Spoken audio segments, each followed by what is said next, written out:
Welcome back to Action Button. Live on the Action Button Goblin Bunker Network, located at twitch.tv/actionbutton. It's Friday, baby! You know what I like to say, it's always Friday night somewhere. And right here, right now, it's Friday night today. I'm your MC, your master of ceremonies, Hungry Harvey. And I'd like to introduce the host.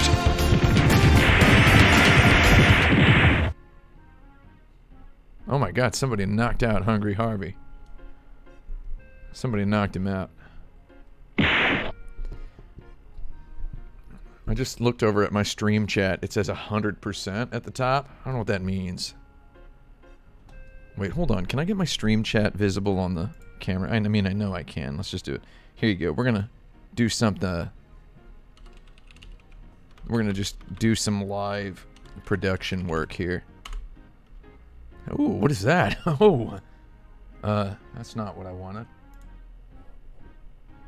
Twitch. Hello? Oh, there it is. Can you see that? Y'all can see that, right?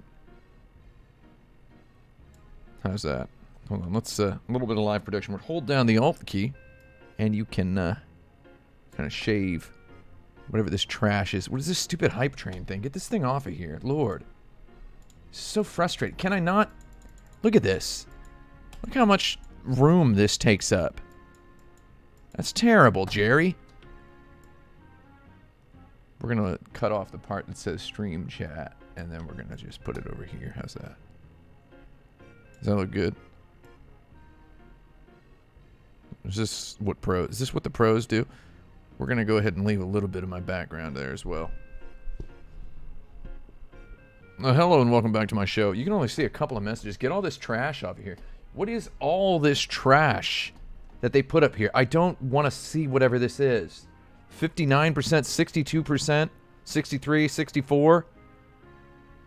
Trip to the... Is this an optometrist's test? Is my vision being tested here? It's at 64%. What does that mean? It's really annoying because I would like to just see the chat instead of whatever this filth can nonsense is that's being just kind of sprayed all over the top of the screen. I can't see. I need a haircut. Haven't had a haircut since fun fact, I've not had a haircut since the day before I filmed the Pac-Man video. Is that fun to know? It's pretty fun to know, isn't it? Drinking this, what is this? What is this trash? Just pouring this battery acid into my stomach. This Gatorade Zero.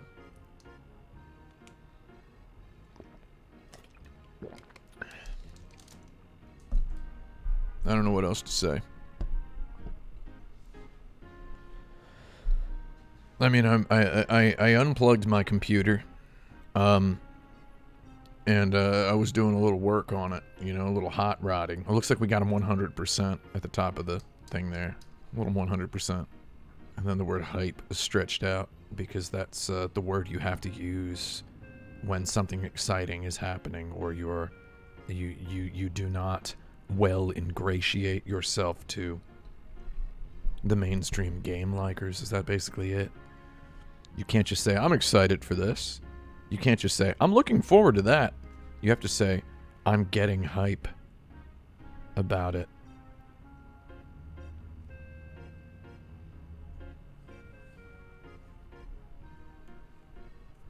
It used to just be vernacular of particular locations, and now it's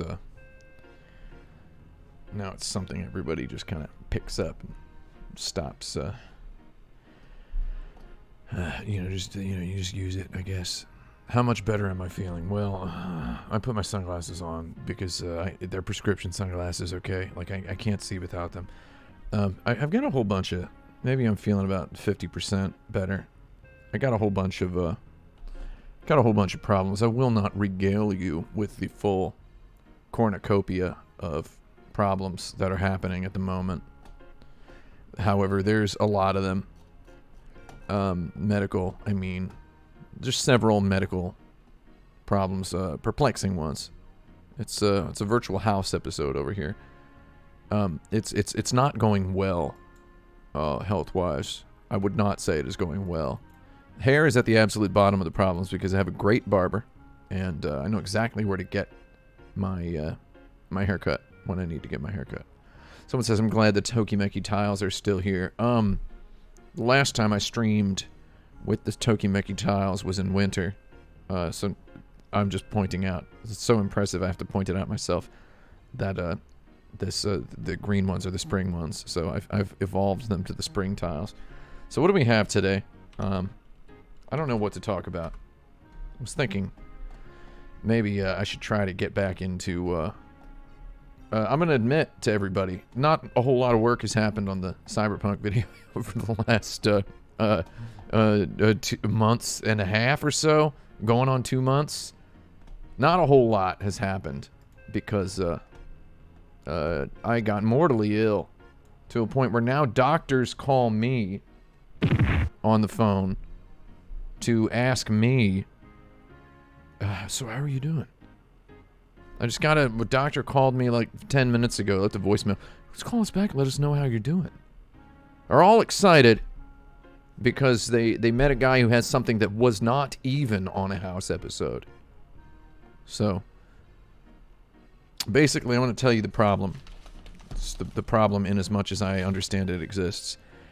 It's me like you to recall the honey herb lozenges a little bit too much. And they almost killed me. Because if you likey them enough, you don't even notice you have strep throat. So, that's a real problem. That's a problem. No, it wasn't lupus. Oh, I know that sounds like it was a lupus joke. No, it was not lupus. I actually, believe it or not, get this. I actually got tested for lupus. They tested me for lupus because of what was going on. They literally tested me for it.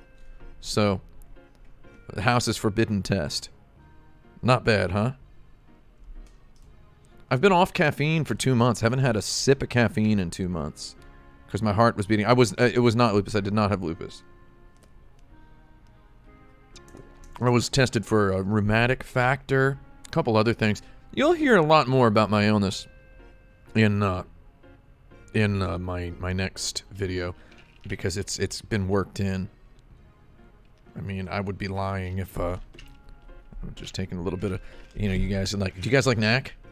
Do y'all like knack? Can I hear in the chat, does anybody like knack? Who likes knack? Because I love knack lately. I'm all about that knack. You know, what about it? What about it, right? It's not really focusing very well. Oh, because I have it on. It's non-acetylcysteine. Or whatever it's called. Because it's some kind of acetylcysteine. Who cares? Knack, baby. It's all about knack. What do we got? I have so I haven't eaten, I haven't drank any caffeine now and going on 2 months. It's been over 2 months since I've had caffeine. All in all. Why did the chat stop? What's going on with that? Doesn't look like it stopped. I don't understand. Yeah,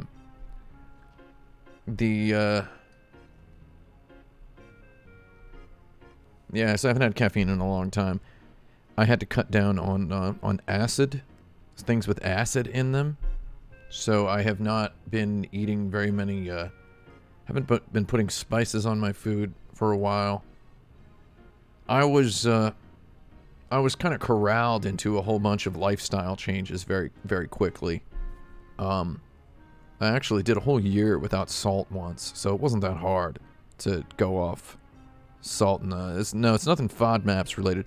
FODMAP is it's like the new gluten-free. I see people trying it even though they don't have any medical excuse, which is weird. Yeah, so yeah, I've got the Mrs. Dash. Though some of the Mrs. Dashes have lemon and some of them have chili pepper in them, so it's yeah, I had to go straight off of all caffeine for a while. Though, as of my endoscopy, I have been told it's probably okay to start adding some back. Though I've been taking a proton pump inhibitor. I had to take the proton pump inhibitor because I ended up getting acid damage to my esophagus because of some of the other medication I was taking. Again, we're gonna talk more about that later. Proton pump inhibitor. You got to inhibit those proton pumps, because those things, they get wild. So I've cut down on carbonated drinks. So I kind of just cut out all my carbonated drinks. Yeah, somebody else in the chat, you've got GERD. Yeah, GERD is, I am not confirmed to have GERD, though I've been told to act like I do, to treat myself like I do have GERD. So I've had to, GERD, in case anyone doesn't know, is gastroesophageal reflux disease. So, I'm trying to get my hair to get out of my eyes. Gastroesophageal reflux disease. I've been told I don't actually have that, which is nice. Though I did end up getting some acute symptoms of it. Yeah, I've been taking Prilosec. Well, I've been taking a prescription one. They've got me on like 80 milligrams a day. So I'm sitting on some wedge pillow behind my back. I mentioned a wedge pillow, and then a whole bunch of people started asking me what wedge pillow I bought. I just bought the top one that was on Amazon. That's all. I just bought the top one.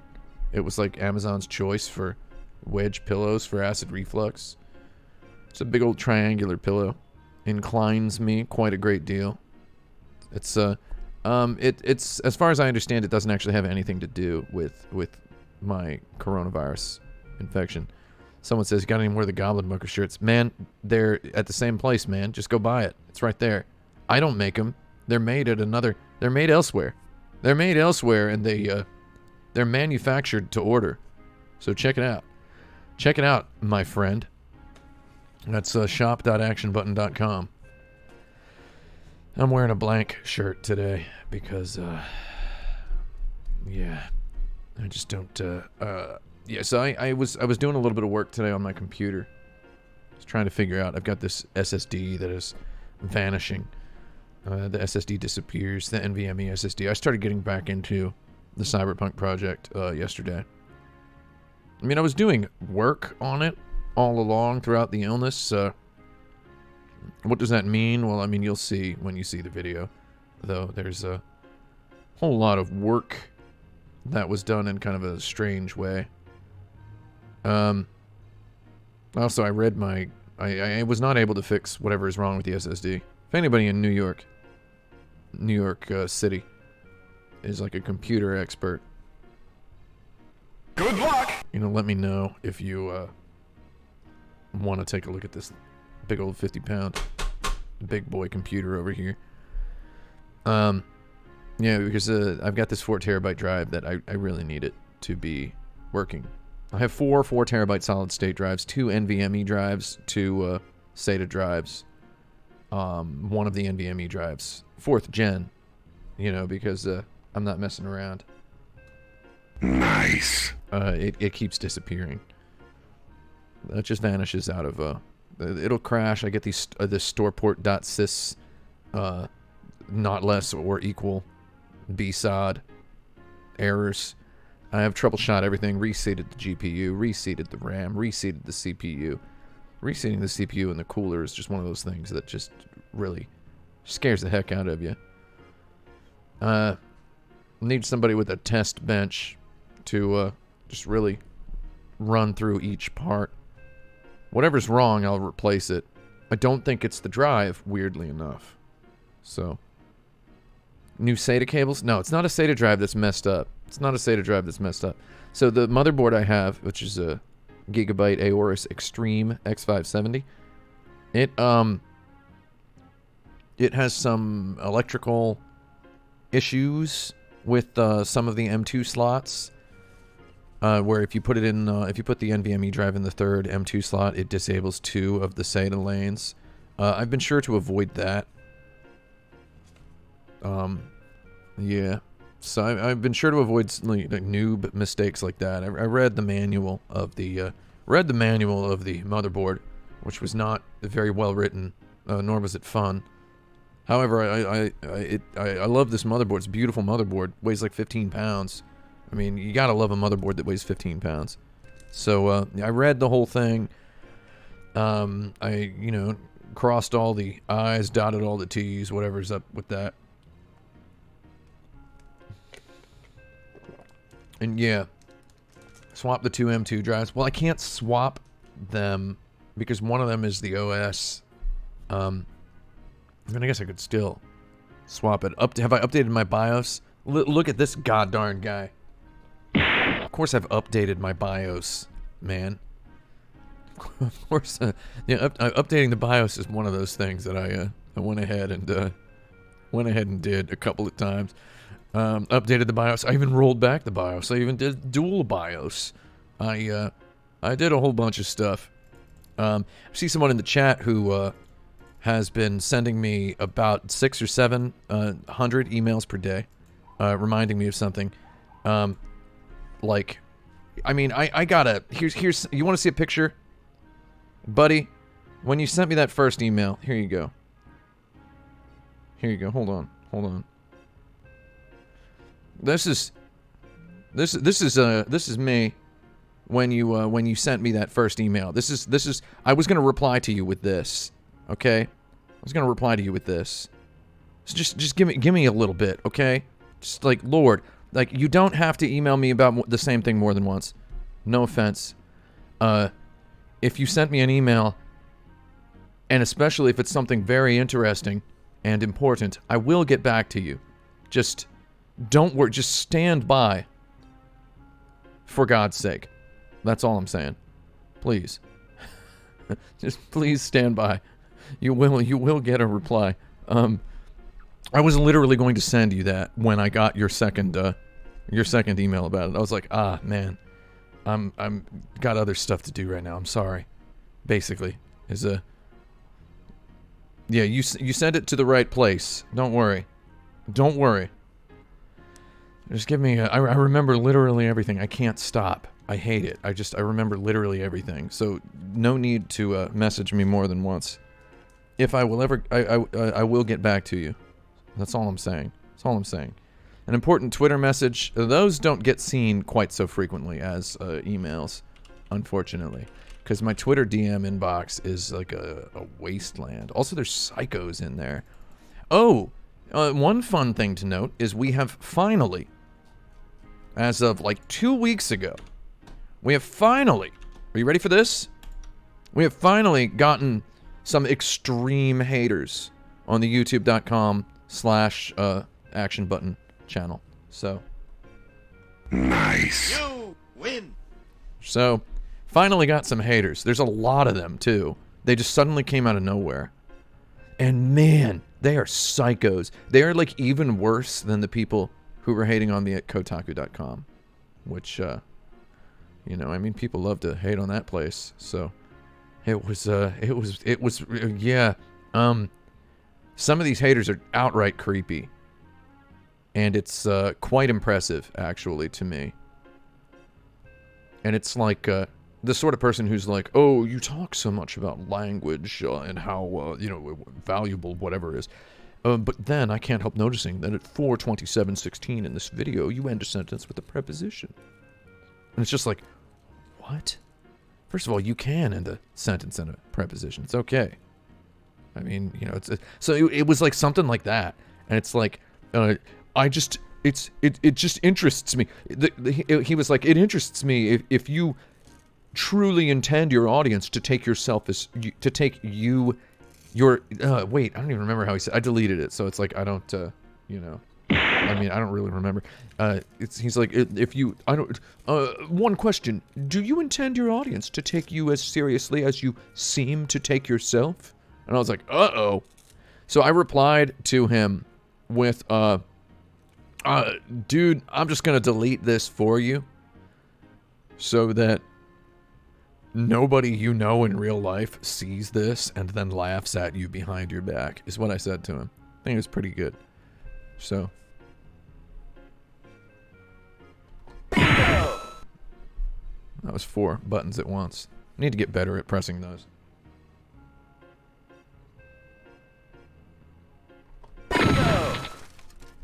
Do you like that one? It's pretty good. So that nobody you know in real life sees this and then laughs at you behind your back. Then 2 seconds later, I deleted his comment, which, you know, it also deleted my reply. So, however, he then came back to reply to me, which indicates to me that he has his notifications on. So, he has his notifications on. So, so that he gets email. He got my comment in an email, which is wonderful. So I loved that. So what else do I have to say? I don't know. Off the top of my head, if I had to fill a podcast, what would I fill a podcast with? Just assuming that's kind of what this is, right? Been live for 20 minutes or so. One thing I've noticed is we're living in an apartment right now. As you can see the apartment to a certain extent behind and around me. Been living in this apartment now for 8 months. We've been living here 8 months, right? So we've been living here for 8 months, and Upper West Side, New York, Manhattan. Doesn't really narrow it down. One viewer of the videos. Let me know if you're in the chat. One viewer of the videos happens to live in this building. So he happens to live in this building, and he saw me on election day. We were voting at the same time. That was fun. It wasn't weird. It was cool. I was like, oh, that owns. Gumbob Baggins, you want me to visit you in Bushwick? I don't like Bushwick. Bushwick sucks. Well, maybe I can figure out some reason to hang out there at some point. Oh, we got somebody else who lives the Upper West Side? Heck yeah, dude. Once everybody gets vaccinated, we're gonna have some kind of hangout here in NYC. We're gonna do some kind of hangout. It's gonna work. Morningside Heights. Yeah, I know where that is. That's close enough to the Upper West Side. So, yeah, we've been living in this building for about 8 months. When we first moved in here, it was so hot, and there was no air conditioning. I mean, it's we've talked about this before. That this apartment is Mimsy's late grandmother's apartment. So she passed away over a year ago, and we moved in to her apartment. So it's kind of neat that we have this apartment. I mean, I'll go ahead and say it out loud. It's free. We don't pay rent. It's all paid for. So it's all paid for. I don't know how much this would cost. Yeah, someone joked about how they can see 85% of the apartment in this picture. No, there's actually quite a bit more of it. There's a whole other room. It's a huge bedroom that's bigger than the living room right over there. So, I don't know. It's not bad. So, it's not bad at all. Have a real good time with that. So we've been living here for about 8 months. It sure was a fixer-upper. So as I mentioned, no rent. However, I've had to spend way more than rent's worth of money, in order to make this place borderline livable. It's still not done. I have an electrician coming on Monday because the refrigerator is plugged in all the way across the room with an extension cord because the outlet by the refrigerator doesn't work. So we need to get the outlet by the refrigerator completely rewired.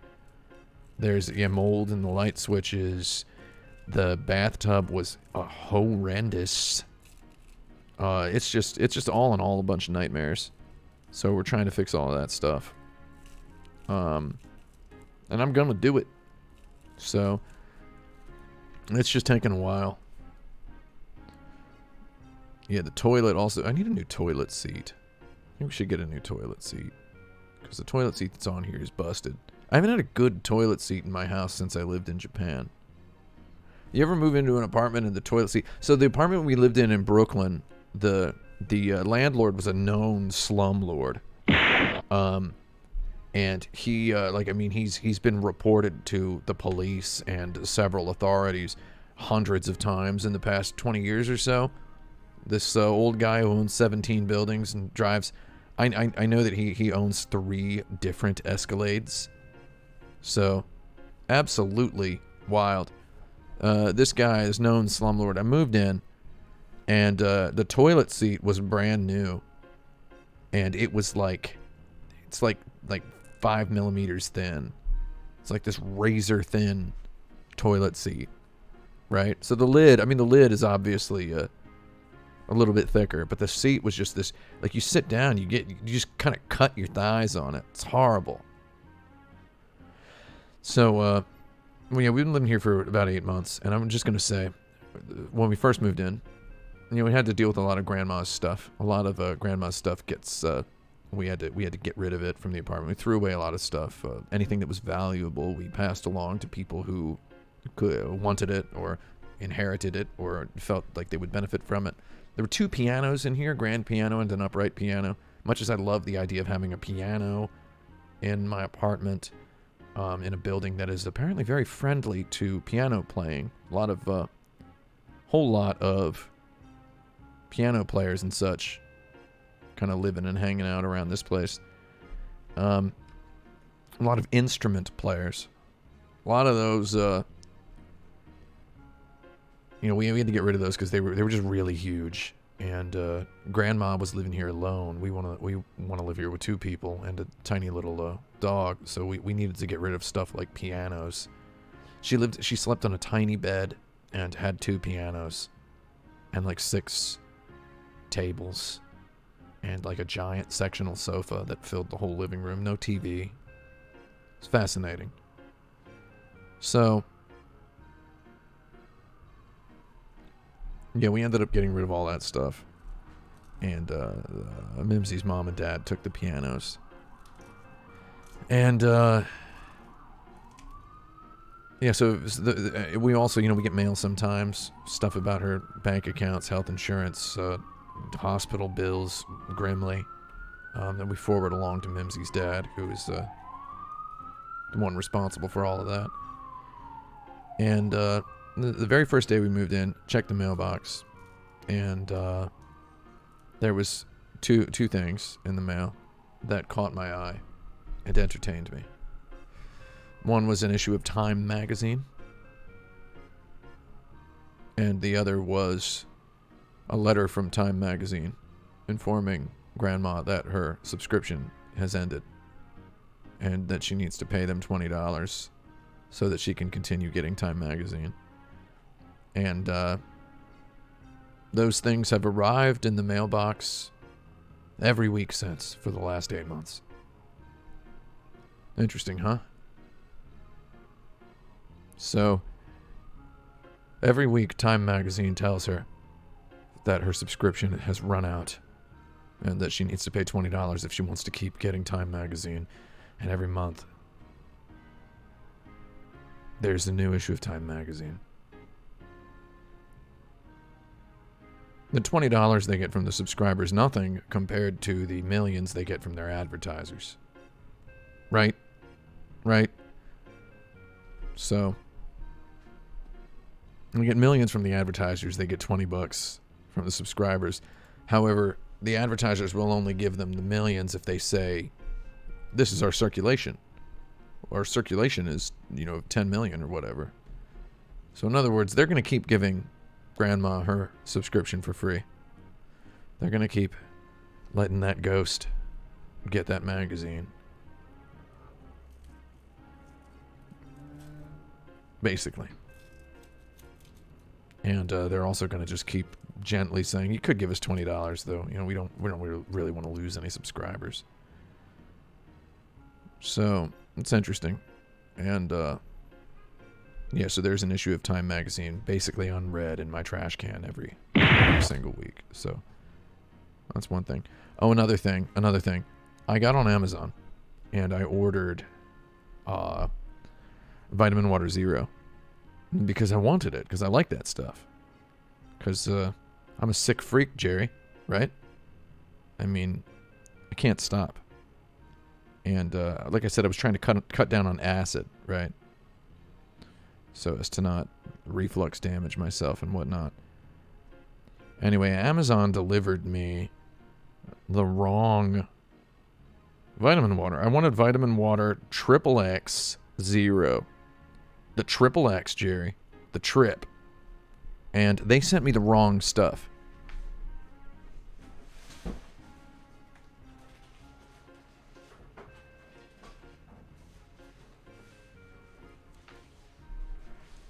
They sent me 24 of these. Right? These regular ones. They sent me 24 regulars. I can't drink these. I'll goddarn die if I drink these. So, I got 24 of them in my house. So I was down at the supermarket the other night. And, there's a guy who's always stocking the shelves whenever I go in there. And, I overheard him talking to, like, the manager. And he was like, yeah, so she comes in here and is like, why don't you have this? He was doing some sort of Nickelodeon cartoon voice caricature of a pushy woman who wants them to stock something that they don't stock. They do tend to, gotta say, stock a lot of the wrong stuff. For example, Tofurky, they have all kielbasa and beer brat sausages, which no vegetarian in the world likes. When they should be stocking Italians, spinach pesto, and andouille. Those are the 3 good Tofurky sausages. So he's here mocking someone. And I'm like, oh man, that's mean. And then I go over to the cold beverage section and I get myself an ice cold vitamin water Triple X 0 sugar. And then I notice right next to it a whole bunch of these regular vitamin water Triple X. Right? And I had this sudden thought where I was like, well, this guy's, he's behind the backly disparaging a person who wanted them to stock something. Would he appreciate someone who just stocked something for him? So I thought every time I come down into the supermarket, I should bring the vitamin water that I don't want and just put it in their refrigerator. And I thought about doing this and I was like, would I get messed up for shoplifting? Would they think I was shoplifting, like, because I'm walking around with it, like, in my shopping bag? How careful would I have to be when I take it out and put it on the shelf? And then I thought, I imagined the conversation with this individual. I could have just said, hey, can I, do you guys want, like, 24 vitamin waters? I don't want them. So I went to Amazon, right? And I checked my orders, and I clicked on it, and it told me that I had, in fact, ordered the non-zero sugar. It told me this. It took me to a listing page for the non-zero sugar. Absolutely, they were 0 sugar when I ordered them. And then they just changed the listing, sent me the wrong thing. So it was not my fault. So I'm out like $40 on this vitamin water. I'm going to have to, I don't know what to do. I just don't know what to do. If anybody in New York, Manhattan wants a vitamin water, come on down. They ain't cold. My refrigerator's very small. It's a New York, Manhattan refrigerator. So I was like, I just kind of thought, I'm going to call Amazon and ask them if I can get my money back. And I know that they probably would give me the money back, though it would just take me a while. Yeah, $40 for the 24 of them is actually not that expensive. I paid a bit of a premium because I wanted them. And I needed them. I really needed them because I wanted something to drink. God darn it. So I thought, there's a Whole Foods near here. It's not that close though. It's a nice brisk little walk, especially in the springtime. A pleasant walk down Central Park West. And get yourself to the old Whole Foods. I thought maybe at the Whole Foods you can return Amazon items. So I thought they'll even box it up for you. However, I would have to carry a 24-pack of vitamin water down the street. something resembling a great distance. So it's like, I don't know, man. I don't know. So it's like I figure I'm just stuck with them. So I fantasized about this conversation with this guy where I'd just be like, hey, do you want 24 of these vitamin waters? I'll bring them up. I'll bring them over to the door. There's like a door where they just stack up a whole bunch of stuff. Because whenever they stock the grocery store, the truck stops on the street. Because, you know, we're in Upper West Side Manhattan. It's pretty... If you've seen 6 different episodes of Seinfeld, you've probably seen one involving parking spaces.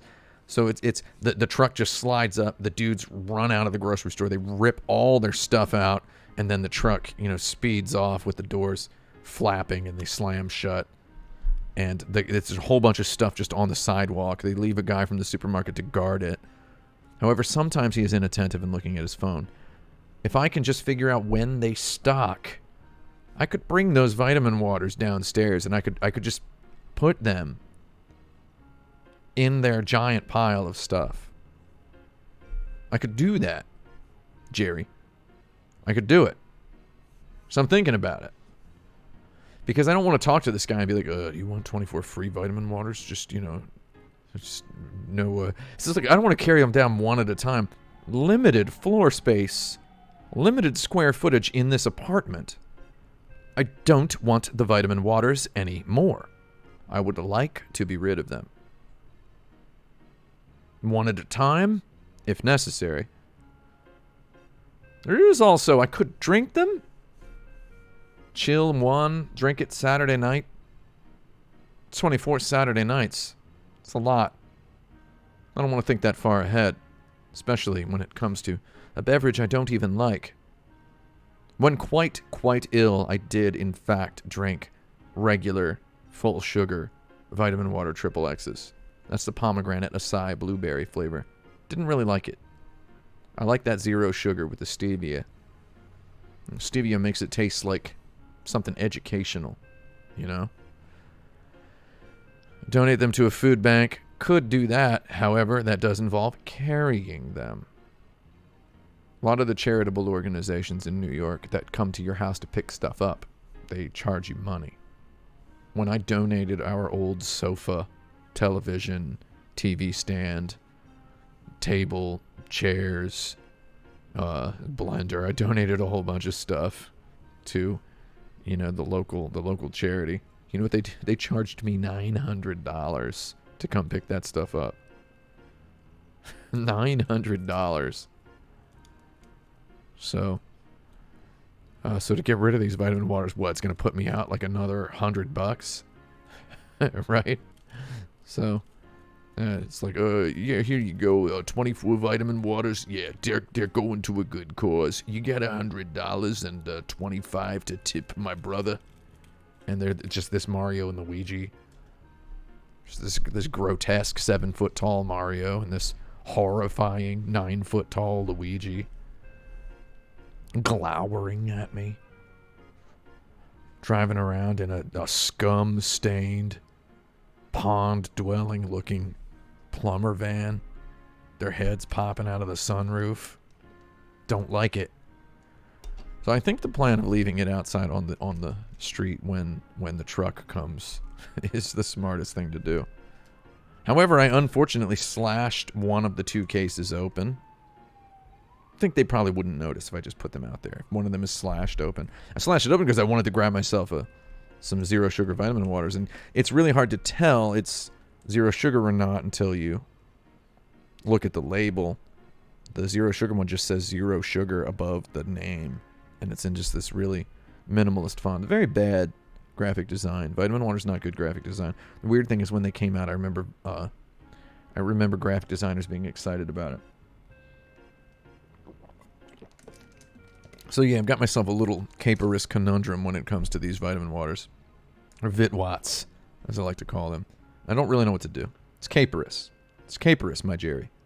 It's quite caperous. And I'm going to figure out something to do with them. Though if anybody watching wants some vitamin waters, please come on down. Meet me at Jerry's house, and we'll see about getting them to you. Okay, another thing. I just thought of another topic, something else I can address. We've been looking into adopting another Pomeranian. When it happens, it's going to happen, and it's just going to be on my social media. You're just going to see it. And when that happens, I need you all to just deal with it. You got to deal with it when it happens. So we're going to get another Pomeranian, and there's a style of Pomeranian I want.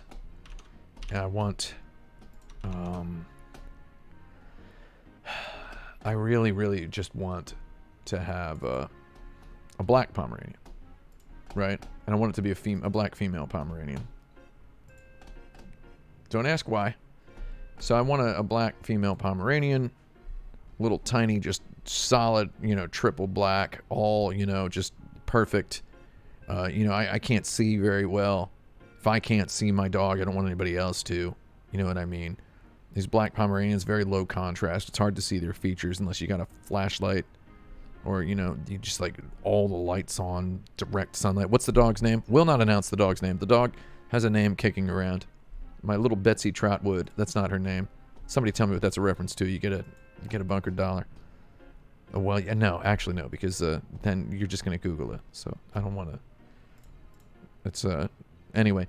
So there's this dog shop that we went to in Upper West Side, Upper West Side, somewhere near that.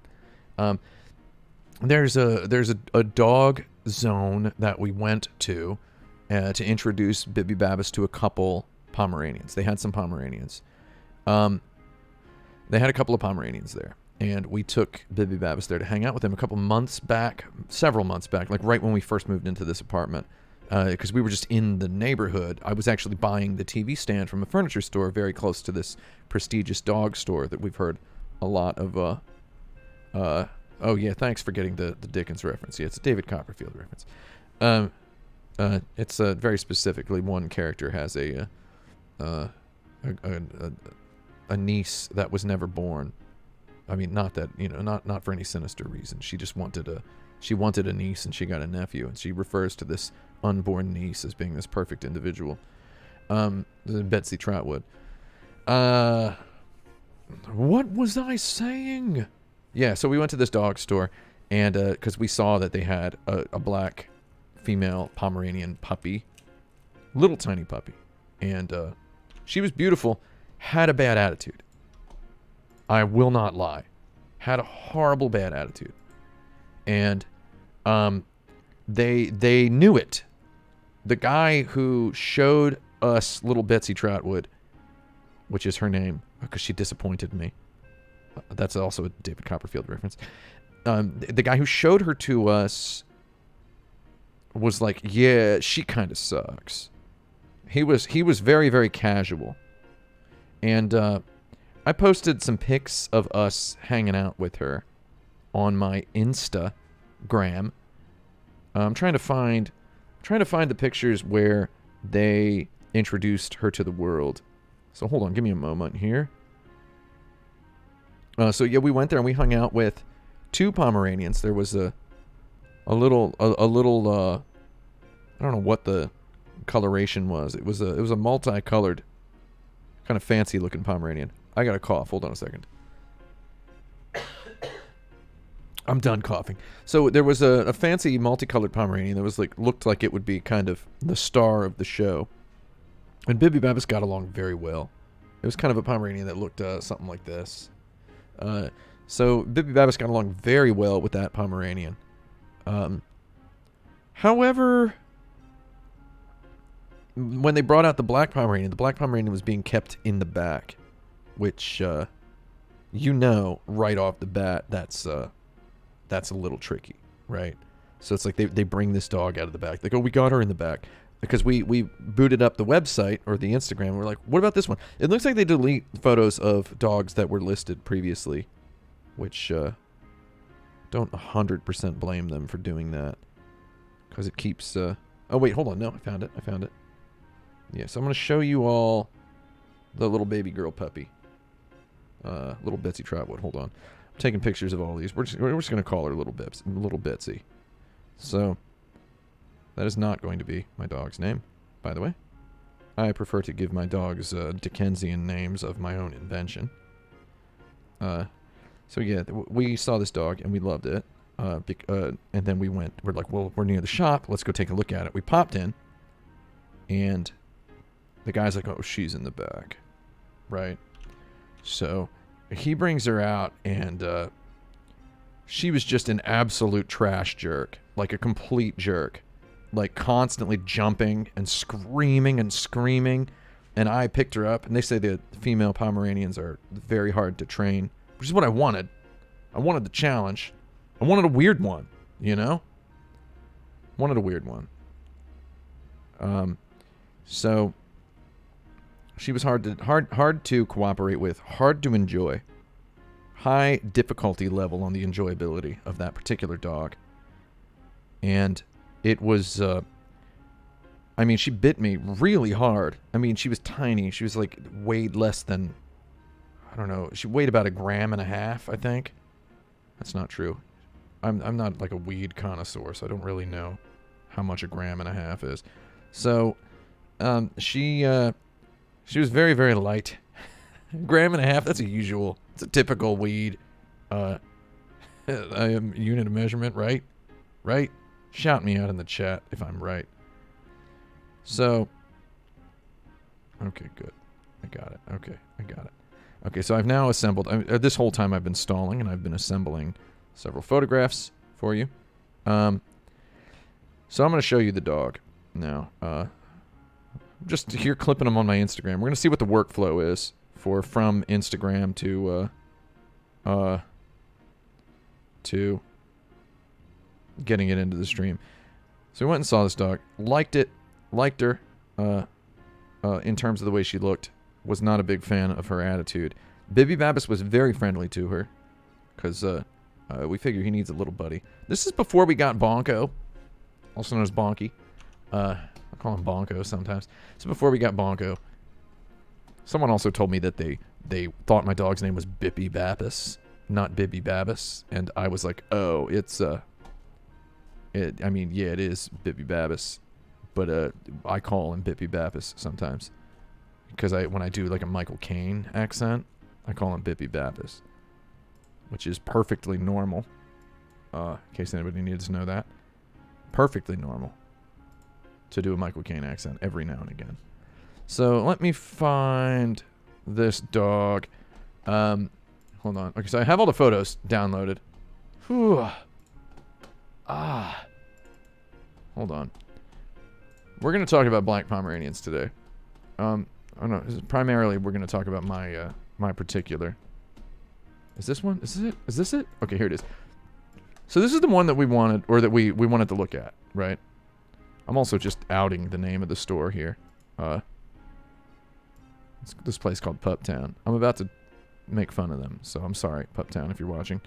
We're doing a little anti-sponsored stream. So here we go. This is the dog, little Betsy, right? Right? Hold on, let me. Ooh, wait, what? Excuse me. Oh, here we go. I can go ahead and zoom you all in. We're gonna zoom you all in. So this is a decent-looking dog, from Korea, a Korean ultra hyper massive monster pedigree Pomeranian. Price was a little ungodly for little Betsy here. So that's her, right? The temperament. So as you may have noticed, eagle-eyed viewers may have noticed that the description, they called her Moto, which was not the name they told us when they showed her to us. Female black pearl Pomeranian baby, gorgeous color, coat, and playful temperament. This is actually after we saw her in person. And this is more or less the hairstylings of a baby Pomeranian, right? So this is basically what a baby Pomeranian looks like. They look like that. Full pedigree, champion sired, champion bloodline, not champion sired. A champion bloodline Pomeranian. And she was wonderful looking and a huge jerk. Playful temperament, said the description. A little bit too playful in terms of biting and like latching on to one's face. That kind of level of playful. A little bit too playful. So that was her. And this dog sat And would I use the word languished? I could say languished. Languished unsold. Languished unsold. Hold on. I'm going to try to get a better picture of this one. Languished unsold for several months. Now, why? Why did it languish unsold for several months? Because everyone who went in to see her was immediately kind of put off with how a little bit too much she was. A little bit too much. To tame that beast would have been difficult. I told the guy that if he knocked 50% off, we'd take her. That's what I said. I thought I was being shrewd. I fancied myself a businessman for a moment. For a second, right? I fancied myself a businessman. And it turns out that, maybe I wasn't, right? I've got this warning that says video has no sound on this. Okay, hold on. That's good. That's good. Okay, so Moto. That's what they called her. When we went to see her, they told us her name was Teddy. Which is weird because it's a girl named Teddy. And also, I'm going to be honest with you. I have seen in my life, as in the last 2 years that I've spent as a guy who looks at Pomeranians on the internet. As a guy who looks at Pomeranians on the internet quite regularly for the last 2 years, I have seen far too many Teddies. Far too many. People think they're being original calling their dog Teddy. You fool. You're not. It's not good. It's not what to call a dog. It's stupid. Don't call a dog another type of animal. Right? Don't name a cat koala. Right? This is just animal naming 101. Okay? Anyway. Nobody wanted this dog. This dog who continued to, across multiple Instagram listings, be referenced as 4 months old. Nobody wanted this dog. 2 months later, this dog was still 4 months old. So, I'm just going to show you what they did. 4 months after our visit, they did this. Okay. What is this, right? This is disaster. I find it morally reprehensible to first of all, there are many sins were committed here, and the biggest one is this haircut. This is insipid, disgusting haircut. And first of all, they renamed the dog Peekaboo, further infantilizing and childishizing it. Also, they now go so far as to call her a teacup black Pomeranian. There is no sub-breed called teacup Pomeranian. Purely an invention of breeders who got a small one. They'll say, oh, it's a teacup Pomeranian. You'll get people saying, you call to inquire about a dog. They go, oh, she's a teacup, by the way. It's like, no, you just mean she's small? It's like, oh, no, it's her mother and father were teacup Pomeranians. And so it's like, no, it's not an actual breed. As a distinction, it works, sort of, because it means it's a little one. Anyway, that's before and after. So I believe firmly that a Pomeranian should be all natural. Like my baby boy, Bibby Babbis. My baby boy, Bibby Babbis, is 100% natural. So, I messaged Pup Town again about this dog, and I said, hey, how much for the peekaboo? Right? That's what I said. And the guy said, $4,000. Which is, I noted, $1,000 less than she was in the previous state.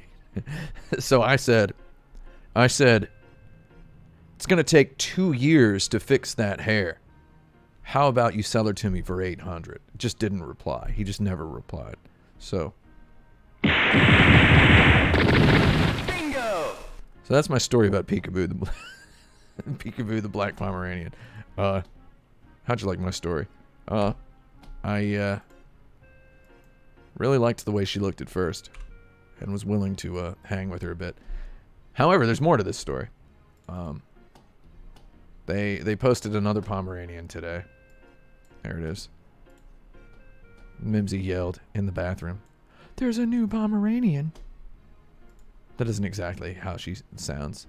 So she yelled from the bathroom that there's a new Pomeranian, and it was this one.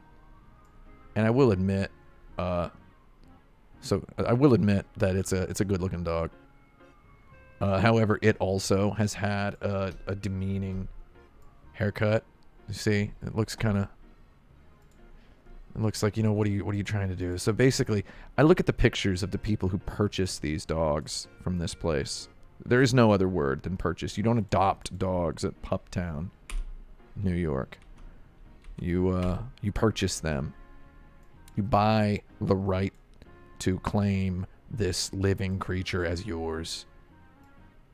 I used to joke that owning pets was the hobby of psychopaths. It's a joke. I get called out on that every time I post a picture of my dog. Someone goes, "Didn't you once say owning pets is for psychos?" It's like, yeah, I did say that, but it was really funny the way I framed it. You're reducing what I said.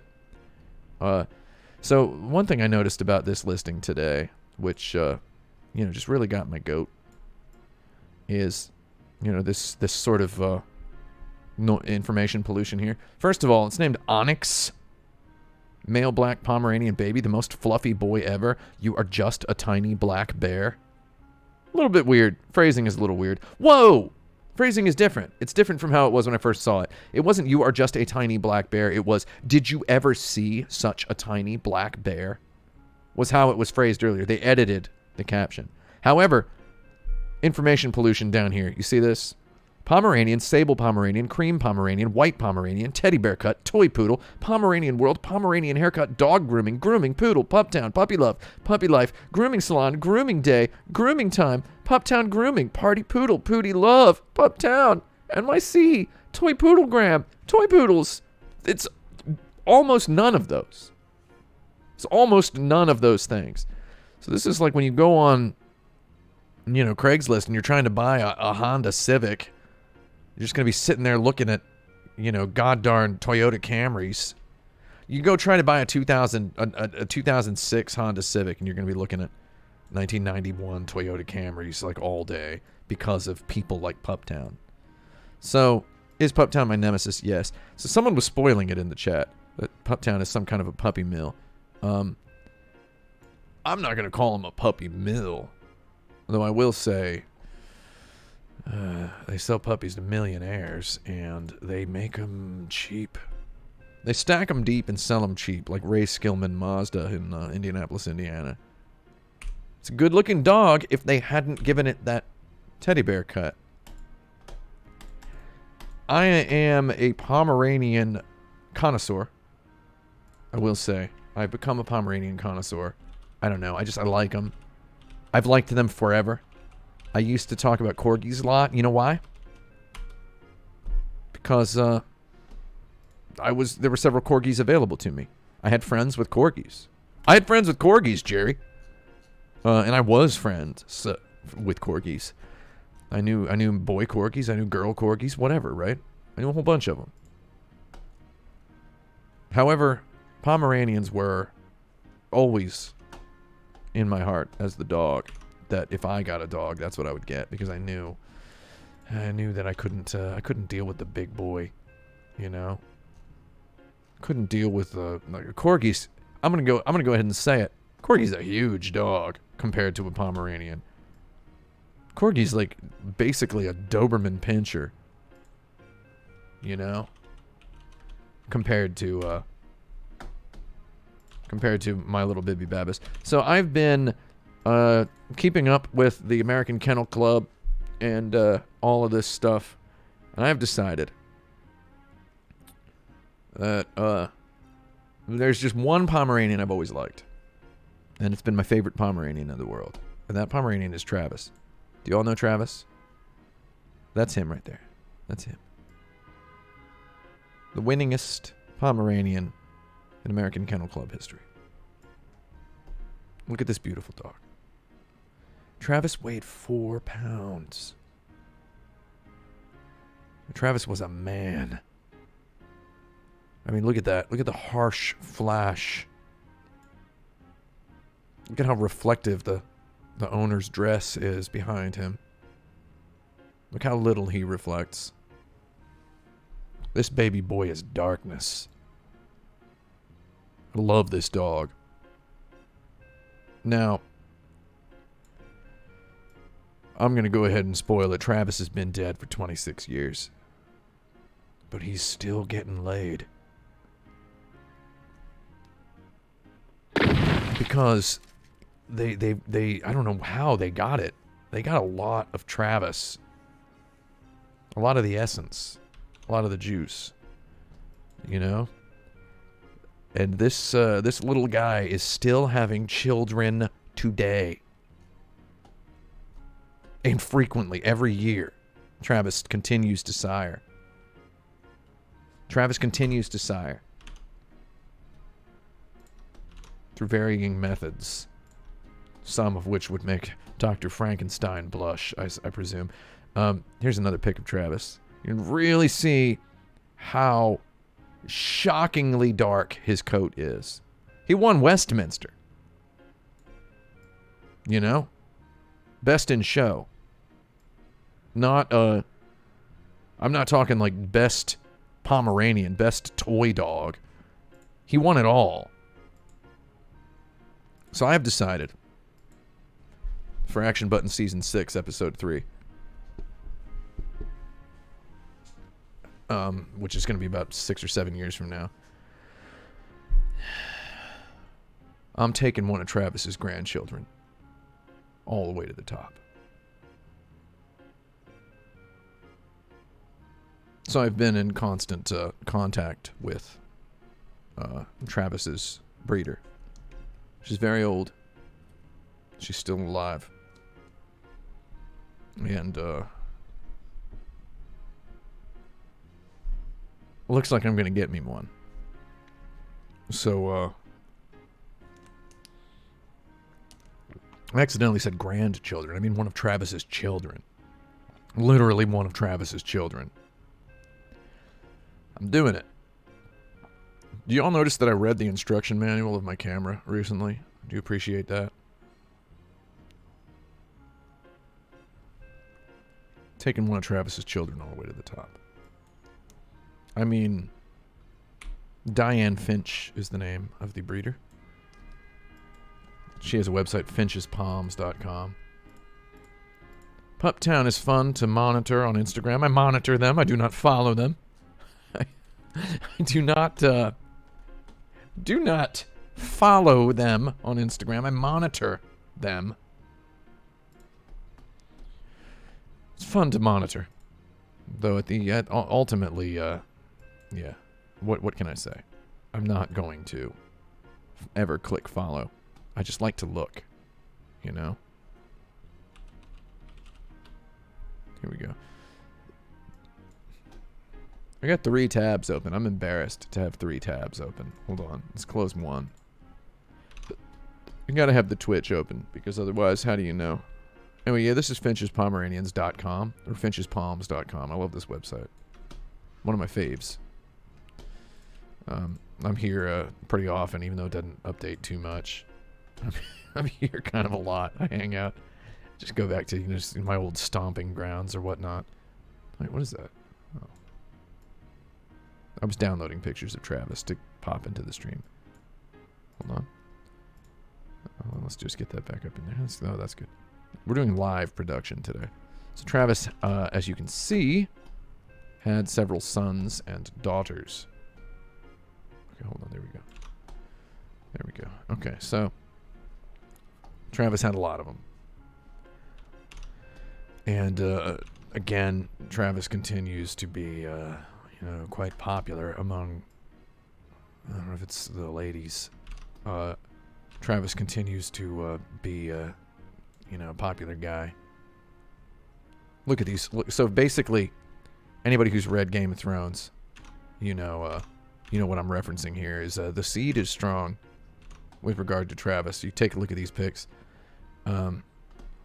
This little goblin got best in show. I wouldn't say I'm obsessed with this dog and his legacy, though. Man, yeah. Getting one of his children. Look at that show cut on this one here. See that? This one down in the lower left corner.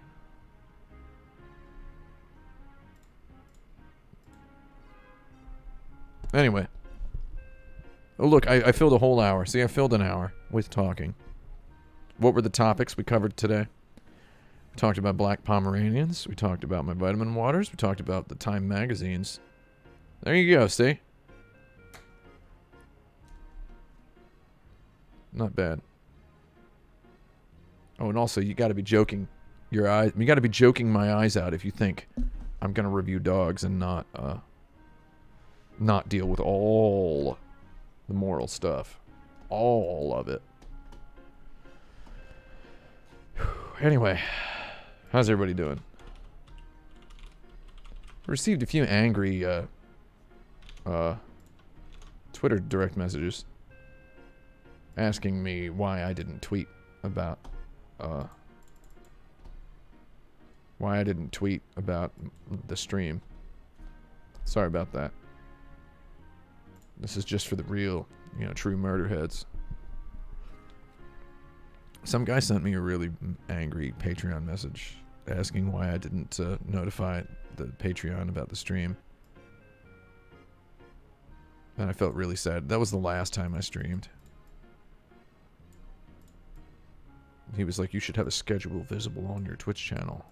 I was like, oh man, I don't know if anybody noticed. I'm not really a streamer. Did you notice that? Mostly what I do is I make videos, Jerry. I make videos. I make videos. That's really all there is to it. Only true murder heads. Twitch doesn't notify you when someone goes live. Is that true? Can they not, do you have to, like, turn it on, like, specifically? Get an email? That's weird. Oh, you can get emails? Oh, it was a joke. I didn't know. I'm sorry, I don't really follow anybody on Twitch. I mean, I do. I watch Grand Pooh Bear sometimes, though only if I see him, like, tweet about it, which I guess, do I not follow him on Twitch? Oh, I just popped over to my Twitch page, and, there's Travis. Oh my god. There's Travis. Look at him down there. Oh, now I'm back over at my OBS, and I see him again. Look at Travis. That's my boy. I mean, again, he's been dead more than 2 decades. That little boy's a ghost. I want one of his. Yeah, he's a very sturdy dog. Just perfectly built.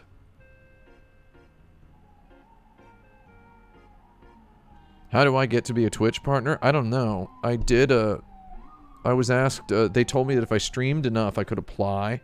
And then I applied. And then, I didn't stream for 2 weeks. And they got back to me and said, why didn't you stream? You haven't streamed in the last 2 weeks. Our partners need to stream more. And I was like, oh, well, forget you then. I was waiting for them to tell me if I was a partner or not, before I decided to keep streaming, if it was worth it. I look at the prices we get on, the prices. Every once in a while, they give me the money for the Prime subscriptions. And I'm like, oh, that's a decent amount of money. It's does not approach the Patreon at all. So, though I foresee being able to turn it into something if I just did it all the time. Though I don't really feel like doing it all the time. It's really exhausting to stream. It's like I mentioned that on like a podcast once, and I got some guy telling me, "Oh, you don't understand how privileged you are to have viewers." And I'm like, "Oh, I do understand that. I feel appropriately terrible about it. What the problem is that it really is exhausting. Get another guy going, oh, what are you complaining about? You've got viewers and you make money. It's like, yeah, but it's really, really exhausting to stream. Particularly. More so even than, you know, making a video. It's really exhausting. Like, I have been playing so many video games over here the past couple of weeks, capturing every second of every video game I've played while sick. I couldn't imagine streaming half of these games. Could not imagine. Could not imagine. Streaming every game that I play. Like, I would lose my bonkers.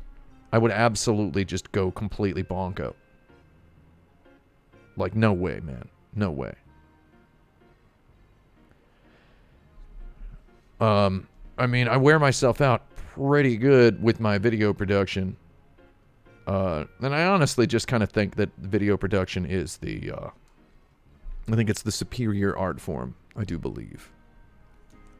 Prefer your videos 100 times over your streams. You don't have to go that far, okay? You don't have to tell me that. That basically makes it sound like my streams are terrible. So, yeah, it's, you will notice Action Button Season 2 has, streaming kind of at its core a little bit more than Season 1 did. A little bit more. A lot more. Season 1 barely had any streaming at all. I streamed that Final Fantasy VII Remake. Y'all remember that? That's how I got the partner offer. Apparently I streamed enough there that, I got offered the partner thing. And then they yanked it out from under me. Yeah, so I would like to stream some more games. So, hopefully you will all be excited to know that, Season 2, Episode 1 is a game that I will play entirely on stream. Is there a stream archive somewhere? No. It's on my network drive, yes. Though no, I did not archive the stream itself.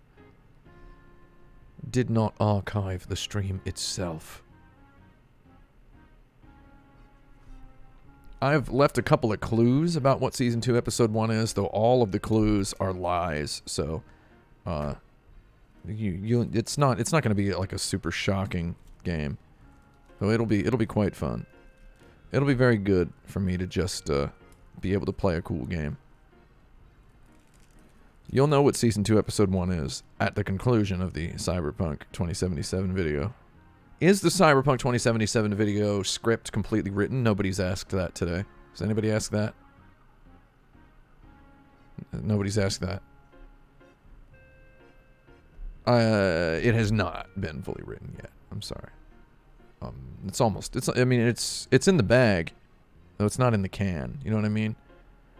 I'm having a little bit of a trouble. With the computer that I would like to work out, because I've logged a lot of the footage. I still have some more footage to log, though. The script is in the bag. So much of the work it hasn't been filmed yet. Of course, you can't film it until it's completely written. Though I must say, filming is very easy, and editing is very easy. The hard part, everything before the filming is hard. And everything after that is the comfort food part of the job. It's just show up, wake up, sit down, get to work. I like the editing part of the job because I just wake up, eat my breakfast, use the toilet, and come sit down at my computer and just edit.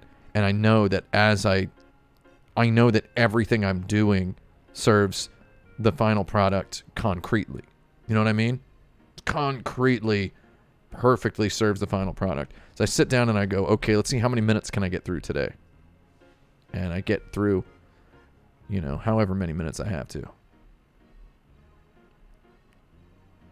So yeah, we're gonna film on those Hobbit cameras. Again, probably.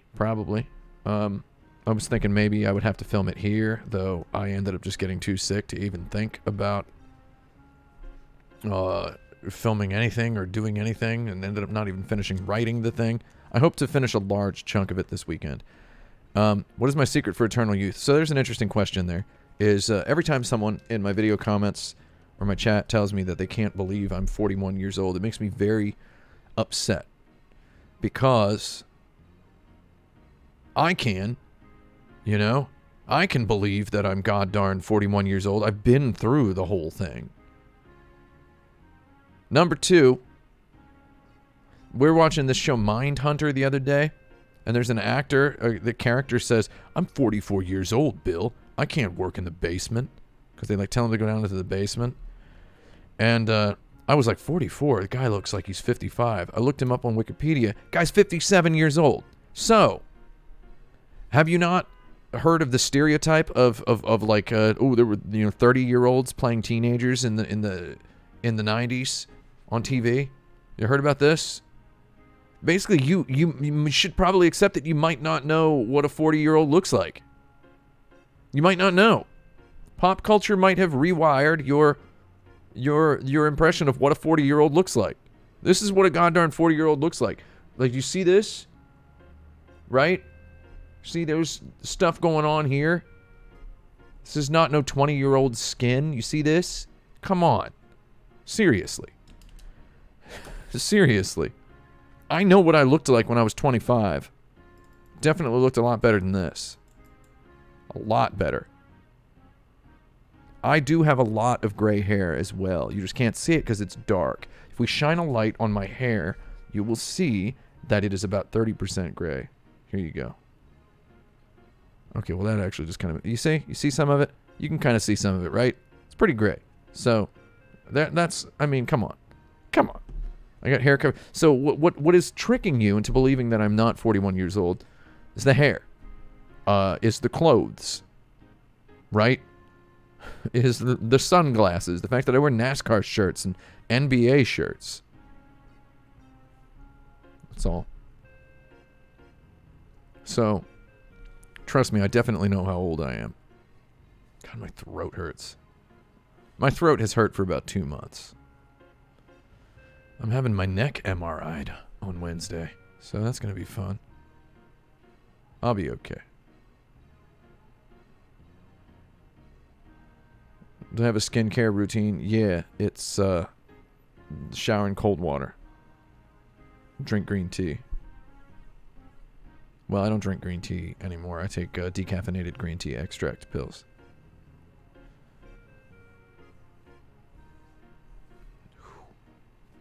Yeah, I'm getting my neck MRI'd because I had this swollen tonsil. They're going to look at it, see if it's anything.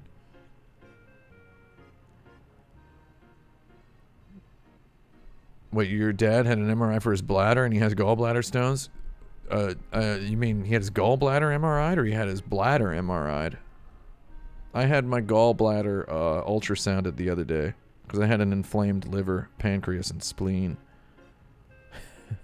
And they were making sure the inflammation has begun to subside, which it has. It sucks. Ugh. Throat hurts.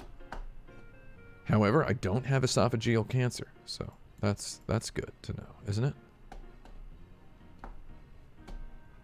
That's good to know. There's Travis's sons and daughters. You guys want to see more Travis? Hold on. What's new or available? Pups will be born through June and July. Yeah. Please do not leave me a phone message. Oh, you can't see all of this. I'm sorry. Hold on. I can expand that out for you.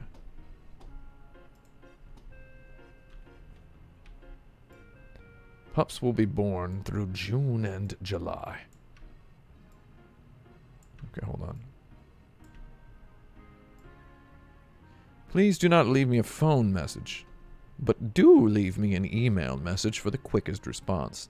Payment should be postal money order, keep receipts, and sent priority mail, which now has automatic tracking. Do not have me sign for it, as my town no longer has a post office, so requiring a signature just delays receipt by 2 or 3 days.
running, so I don't want to be so mean to him, so I have gotten a thin film of it on my finger.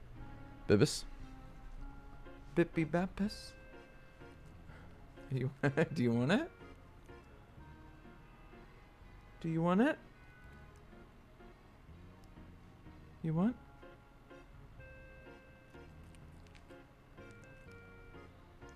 You need to say yes. Say you want it. Do you want it? Do you want it? Tell me. Tell me. Peanut butter.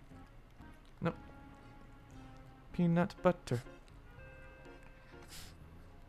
Say hello. Say hello. Hello. Hello.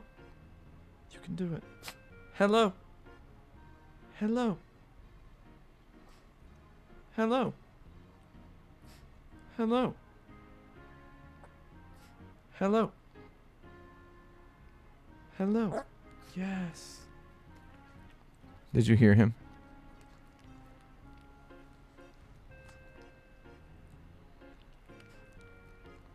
You're my boy.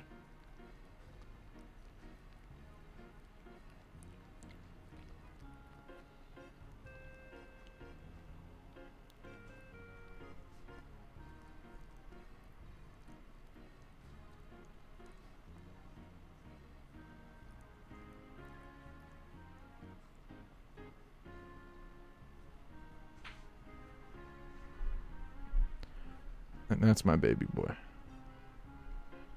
He likes to sit with me sometimes. It's almost time for his walk, so he can go take a pee outside. Take a pee outside like a real man, right?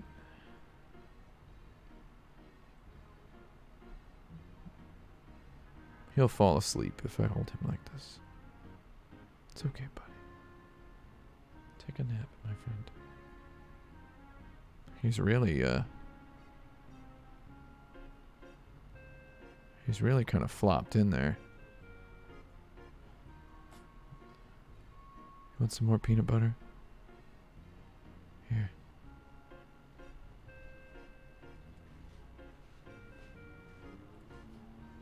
Oh, you good boy. Yeah, he's been very chill lately.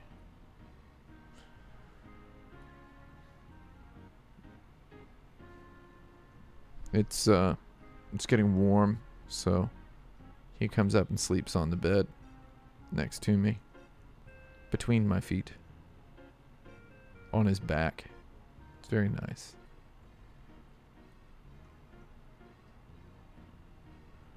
Oh, Bibby doesn't respond to the word walk. He responds to the word outside. Say, Bibbis, do you want to go outside? Did you see? Did you see him flex his head back? Did you see that? Outside? Do you want to go outside? He also likes the word chicken. Treat? Treat? Treat? He likes chicken and treat.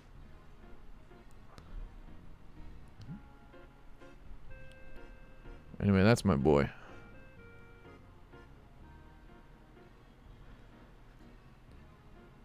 Yeah, I don't know why he's so chill today.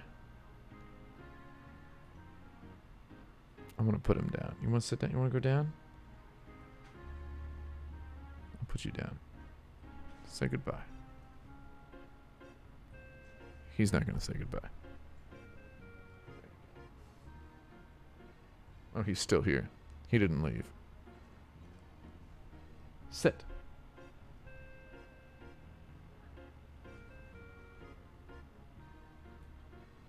He's still here. He's still here. Anyway, yeah, he's a good dog. Yeah, he had a hard week. He worked a lot this week. Pretty much all I did this week was get a colonoscopy. And, what else? I guess that's it. He's back. Oh, Oh, he's back because Mimsy's in the bathroom. Mimsy is not. She is not in the room. So he went in to find her. And now he's just back. No, I don't have the imp button. I like this particular demon one better.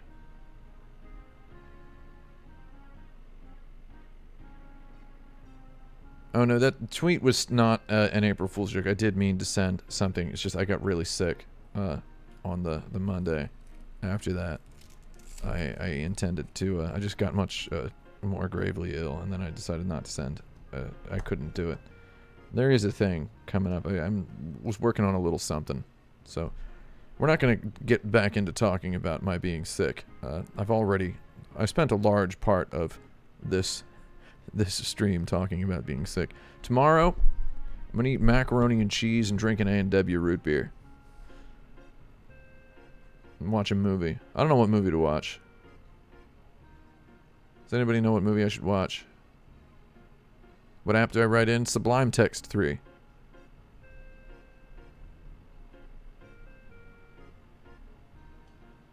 The Game? Man, we watched The Game. I mean, it's because I mentioned it. The Karate Kid. We watched The Karate Kid, too. We watched it 2 weeks ago. We watched stupid Dirty Dancing and The Karate Kid in the same night for some reason. Superman 3. Master and Commander, Far Side of the World. I don't think Mimsy would like Master and Commander. I mean, maybe she would. I don't know. I love Master and Commander, though. We watched Punch Drunk Love recently enough. Color Out of Space. Yeah, I want to watch that at some point.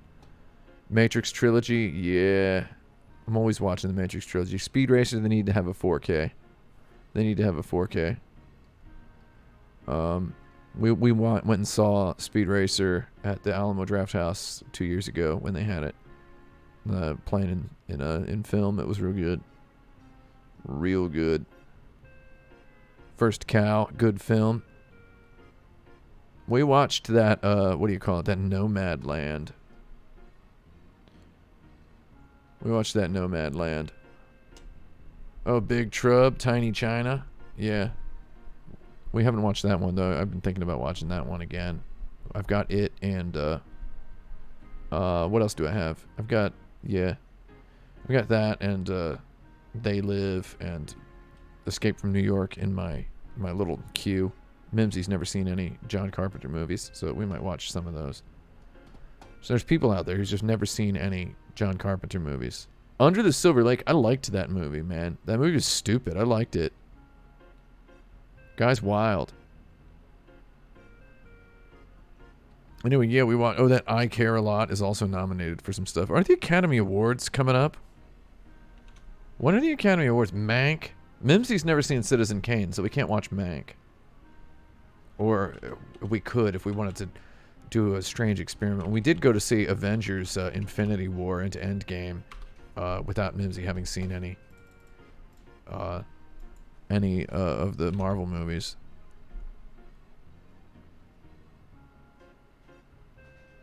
Yeah, I like, what's her name?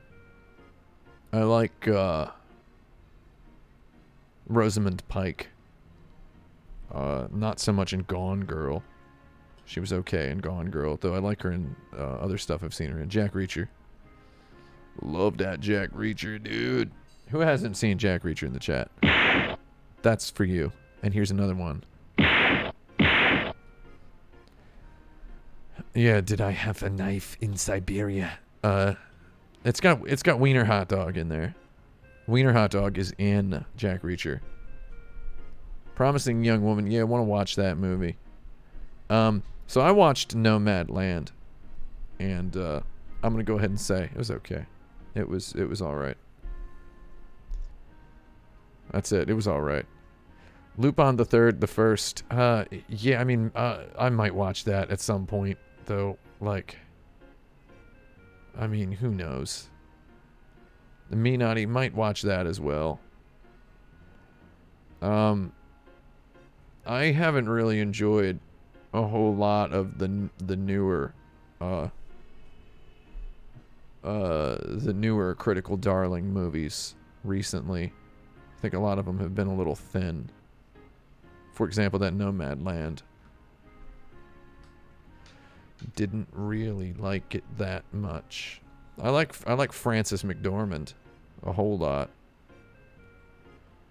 What are you doing? Baby's, what do you got? What is it? What do you need? What do you need? He's just climbing up on my chair. Porco Rosso, man, I watch Porco Rosso all the time. I watch Porco Rosso a lot. I don't need to watch Porco Rosso again. I mean, I've seen it way too many times. Blood Simple, we watched that a couple years back. When we did a watch through of every Coen Bros film.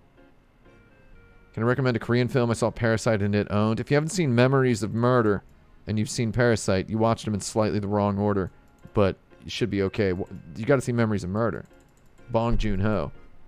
Then just go wherever you feel seems like the right place to go. After that, whew, neck hurts.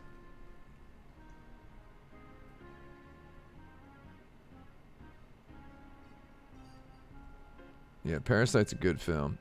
I enjoyed Parasite.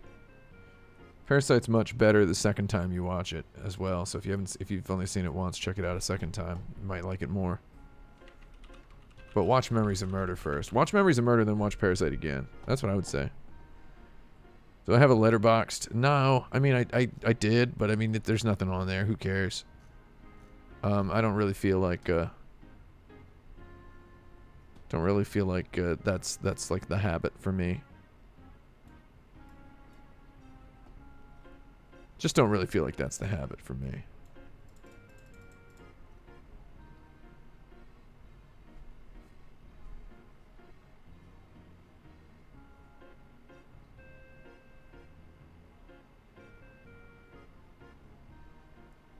I'm just reading this story now about how it's the 10th anniversary of Game of Thrones airing on HBO. Shoot. Guy hasn't written that book yet.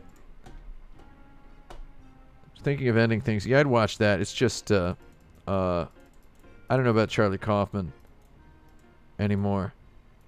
I mean, his stuff was cool. They're going back and rewatching Being John Malkovich like 2 years ago, 3 years ago. I was like, I don't really like this stuff anymore. Even Adaptation, Synecdoche, New York, I still liked, though it definitely was a bit blunted. Definitely a bit blunted. Collateral, yeah. So someone rewatched Collateral this week. Yeah, Collateral rules. I watched that a year and a half ago when Mimsy was on. She was on a trip to, where was it? South Africa. I lit up Collateral. I had a bag of microwave popcorn. It was real good. Me and Bibby Babbis watched Collateral together. Good film. I mean, I've seen that film before. I really liked that. Someone said, have I seen The History of the Seattle Mariners? Yeah, it's the first internet thing I ever sent to my dad. Yeah, I think Adaptation is Charlie Kaufman's best film. Though, it is what it is, right? Anomalisa was okay. That was a radio play that it was like an audio drama that somebody then did an animated movie to match up to it. So I don't really think of that one as a movie. It didn't really benefit much from being a movie. Also, the ending it fell off a cliff at one point. Not one of those fun cliffs. Sorry to bother you. Yeah, we saw that at the Alamo Drafthouse. That was a real good film. That was a real good example to me of how maybe Charlie Kaufman was just better at writing textbooks than writing movies, because it seems like he really informed. I'm not sure if Boots Riley was 100% inspired by Charkov when he did that. Sorry to bother you. There was a lot of Kaufmanisms in there. An overwhelming number of them. There were some Michel Gondryisms as well. I don't know if he ever remarked on the influence, though it was very tasteful amounts of influence. Had that guy in it who's dead now. Who was that guy? Arm & Hammer. Guy got owned. I've seen Michael Mann's Miami Vice. I feel so sad that you would ask me that question. Like, that question actually makes me, like, mortally sad. Because, yes, of course I've seen it. I've seen it. I've seen every cut. I've seen it in the theater. I've seen it on film, even though it was shot digital. Saw it at the Museum of the Moving Image where they aired it. Screened it. There he is. My baby. Did you see my baby walk down in the corner there? They screened it on my birthday. God darn it. Screened it on my birthday. Sat in the front row and let that soundtrack blast me. The right sound system. That movie's a hairdryer. What else we got? Ashes and Diamonds. Haven't seen Ashes and Diamonds. You know what movie's good if anybody needs to watch a film? Watch that Borg McEnroe. I had a real good time with that movie. Borg McEnroe. Scott, what's his name? That one guy who's dead in it. Shia LaBeouf. It's got LaBeouf in it. I mean, that's nowhere near the same thing. It was just reminded me of two things. Sicario. Sicario's good. I feel like Denis Villeneuve's his magic trick kind of wore off for me after I saw Arrival, and then halfway through Blade Runner 2049, I was like, his thing is kind of not 100% rocking me the way it did when I first saw Prisoners. Then Prisoners, if you haven't seen Prisoners, dude, Prisoners is legit. Saw Sorry to Bother You at the Brooklyn Alamo Drafthouse on a date. Sounds pretty good. Did you have popcorn? Because that's good. We watched Moon. Moon was part of my reading list for my Cyberpunk review. That's all I'll say. It's part of my personal reading list. So, won't even say why. Find a way to stream Bahubali with the bunker one day. Yeah, dude. Bahubali is real good.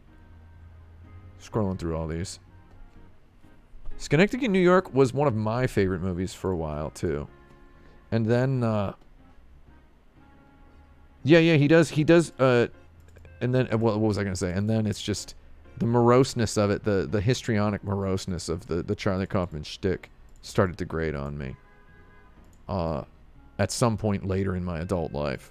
I actually saw Schenectady, New York in a movie theater, Cinema Rise in Tokyo, where Charlie Kaufman was there for not even, they didn't even do a Q&A with him. He was just, they're like, he's here with us. It was like the premiere at a tiny little theater. Yeah, he does reference Michel Gondry, the stop motion film. It's like the credits. It's like it's directed by somebody. It's like a Michel Gondry referencing name.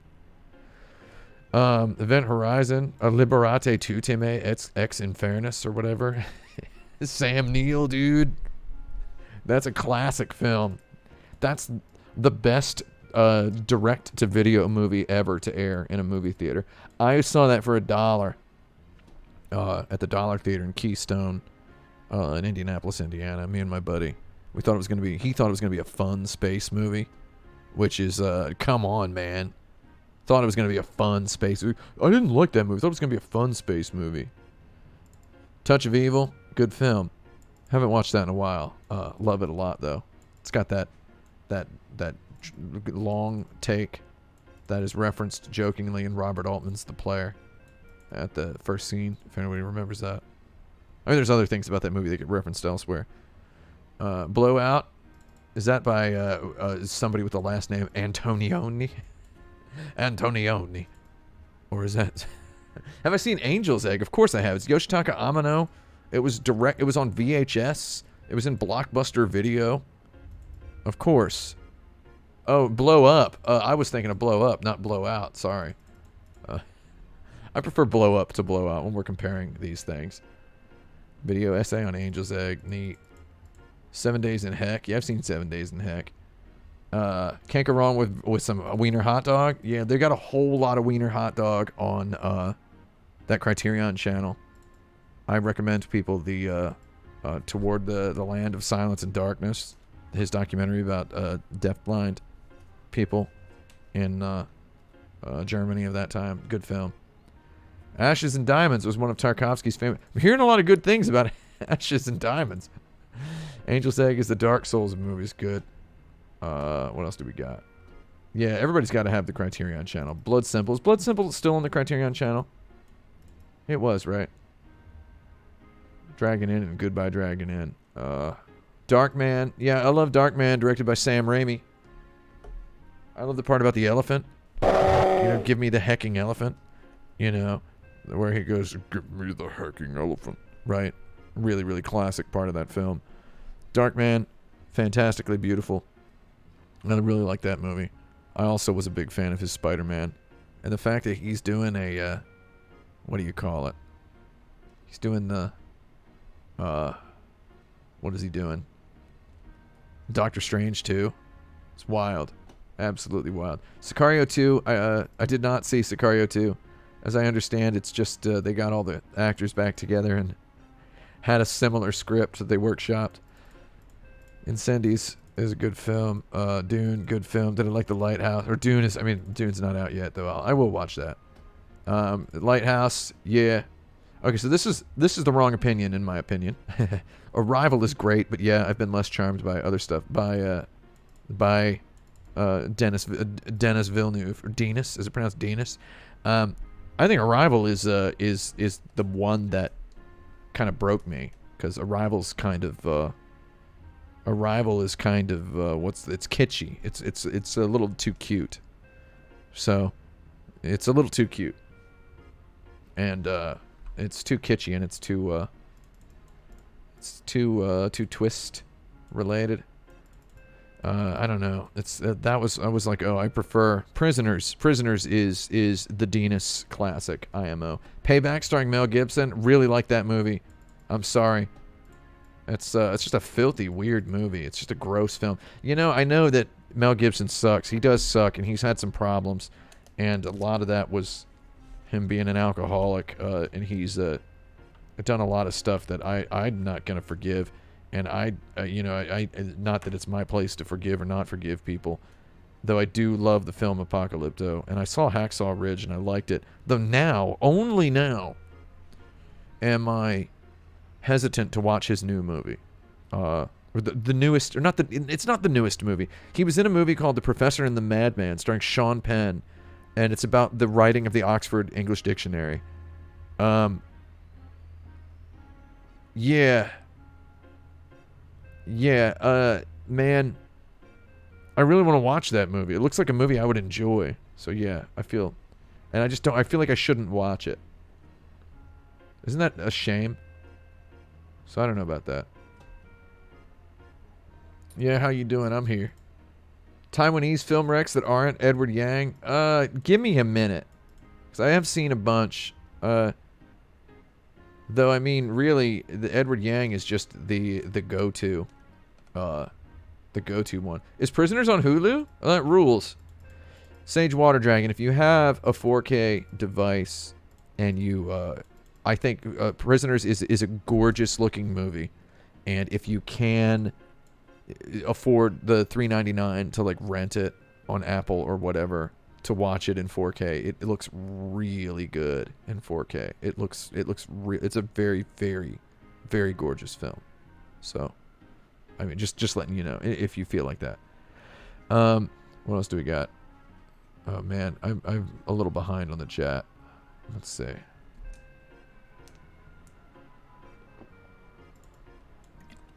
Yeah, Event Horizon has some real cosmic horror vibes. Got thick mom swag saying Event Horizon is the best Cthulhu movie ever. Yeah. It really nailed it. Really nailed it. Someone asks, there's a Dollar Cinema in Keystone, Indiana. Keystone Avenue, Indianapolis, Indiana. There was a Dollar Cinema when Event Horizon, the movie, was out. Not anymore. Probably not. Brian De Palma, yeah. Okay, so there's Blowout, and there's Blow Up, and there's De Palma, and there's Antonioni. You know, which one do you like? Which one do you prefer? I wonder if Midnight Run is as good as I remember. Probably not. It's good, though. Oh, Herzog's Bad Lieutenant is weirdly compelling. I mean, yeah, I actually like Wiener Hot Dog's Bad Lieutenant, his Nick Cage one. I'm all for the original, directed by Abel Ferrara and starring Hungry Harvey. All for that one, man.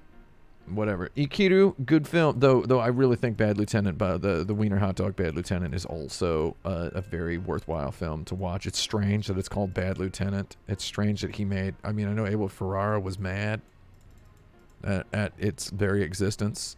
I think it's kind of an interesting thing to exist. Let's see. Someone says, could I ask a completely non-relevant question? You know, where is it? Maybe you did down here. Night on the Galactic Express. You mean Night on the Galactic Railroad?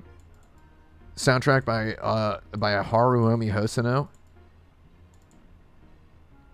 Nocto del Galaxia de Fervoio, as it's called in Esperanto, in case you wanted to hear some Esperanto speaking. What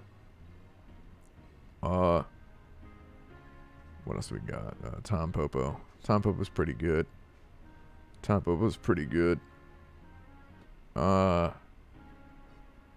trying to scroll through really quick. Oh, yes.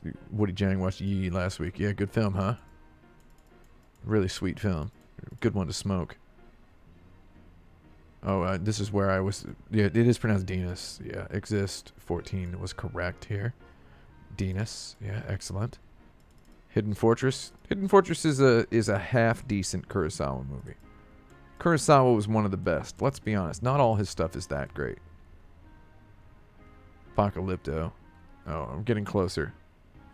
I didn't like Daddy's Home 2. I didn't watch Daddy's... Oh, wait, we did watch Daddy's Home 2. Lord. We put Daddy's Home 2 on because it was on goddarn Hulu. Man. Yeah, Sound of Metal is on my... it's on the Amazon Prime. I think we'll watch that at some point. I like that guy. That guy's good. Our number one movie that we want to watch over here is... what's it called? Armando Iannucci's David Copperfield that he made last year. I was excited to watch it in the theater. So Mimsy has been reading David Copperfield. And when Mimsy's almost finished, when we finish, we're going to watch Armando Iannucci's David Copperfield. It's bizarre that he made a 2-hour-long David Copperfield movie. I just remembered that. I'm going to continue scrolling. Some people didn't know about Event Horizon. Good. Watch Event Horizon. It's got some good Sam Neill. And then follow Sam Neill on Instagram. He's got one of the best Instagrams. You get to see him and hanging out with Jeff Goldblum all the time. They just hang out in real life. Car should you buy? What car do you want? Like, what kind? I mean, how many cars are you picking between? Is there a... Yeah, I've seen Bakurao. I watched that.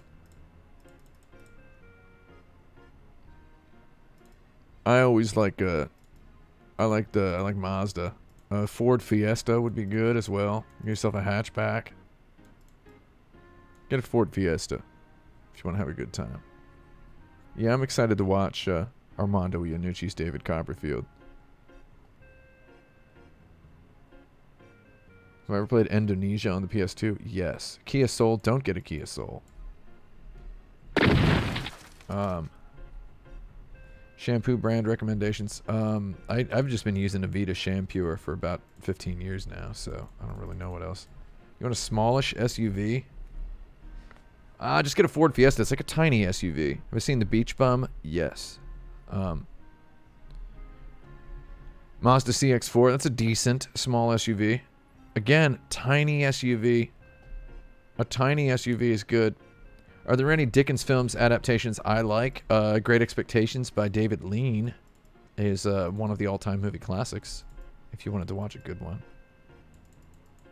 One of the all-time movie classics. If you're not watching the all-time movie classics, first of all, do you have something else that's better to do? Let me know what it is, because I would like to know. What is happening? Oh, something was messed up. I'm going to try to Google something for everybody here.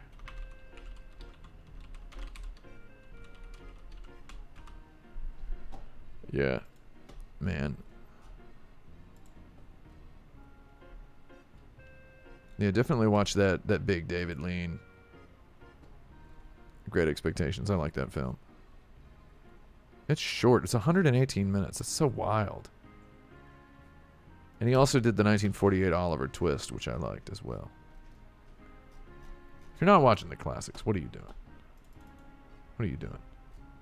Somebody in the chats, did you just tell me I look like I'm 25? I already talked about this earlier in the stream. Already talked about this. Hopefully somebody highlighted it, and you can watch the clip. or whatever.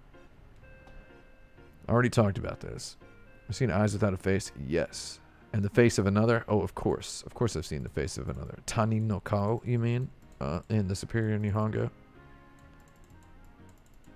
Alright. I think, I'll reactivate that AMC A-list subscription. Man, my Alamo VIP, whatever it's called thing, got paused.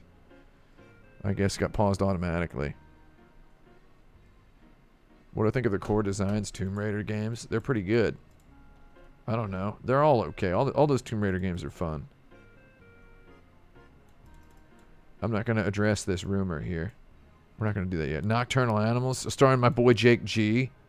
And Michael Shannon in one movie? Are you kidding? Of course I've seen that one. Directed by Tom Ford. Saw that at the Castro Theater in San Francisco. Loved it. Love Tom Ford. Jake G, man. Jake Gyllenhaal. Guy rules.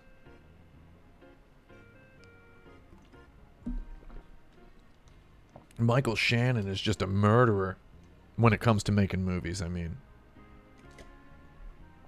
Kiko Bell asks, where's the best place to sit in Central Park? I don't know. Central Park is basically a Dark Souls environment. It's not, you know, there's not really it's not super, you know. There's probably a million places to sit. Have I played Yakuza 7 yet? You fool. Of course I have. I played it in Japanese. A long time ago. You fool. Yeah, Michael Shannon is good and everything. I've seen it. Watch everything with Michael Shannon in it. I like that movie Midnight Special. Did you all see Midnight Special? I liked that movie. Anyway, I do believe it's time for me to go. What time is it? 6:58. It's almost. I told myself I would stop at 7. Still got Travis up here. Do y'all like Travis? Travis is gone now. Have I watched him thinking of anything? No. Again, because I was just saying that when it came out, I was thinking, oh, I'm not really interested in watching a Charlie Kaufman movie right now. And I just still am not. Maybe I will though. It's just I don't think I don't want to smack talk Charlie Kaufman. I don't think there was ever any artistic growth in any of his writing. Because I watched that Anomalisa, which was, and then it's just I was like, oh, he hasn't learned anything. Not that he ever really had to. I don't think there's been any maturation or growth. No offense to him. You don't have to grow. I don't know. It's based on a book he didn't write. Yeah, I know that. It's just, I mean, you know, come on. Favorite Altman film? How do you pick one favorite Altman film? Come on, Jerry. That's what your name is, right? It's Jerry. Does that say Jerry? I can't see it so well. Favorite Altman film? It's so difficult because every one of them is such a thing.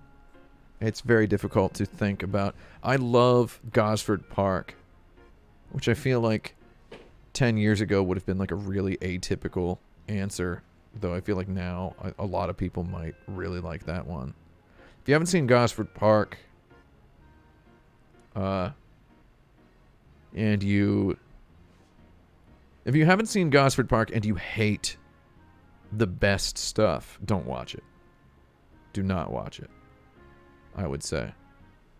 Gosford Park is fantastic. I referenced The Player earlier in this stream, right? The Player is not his best. Long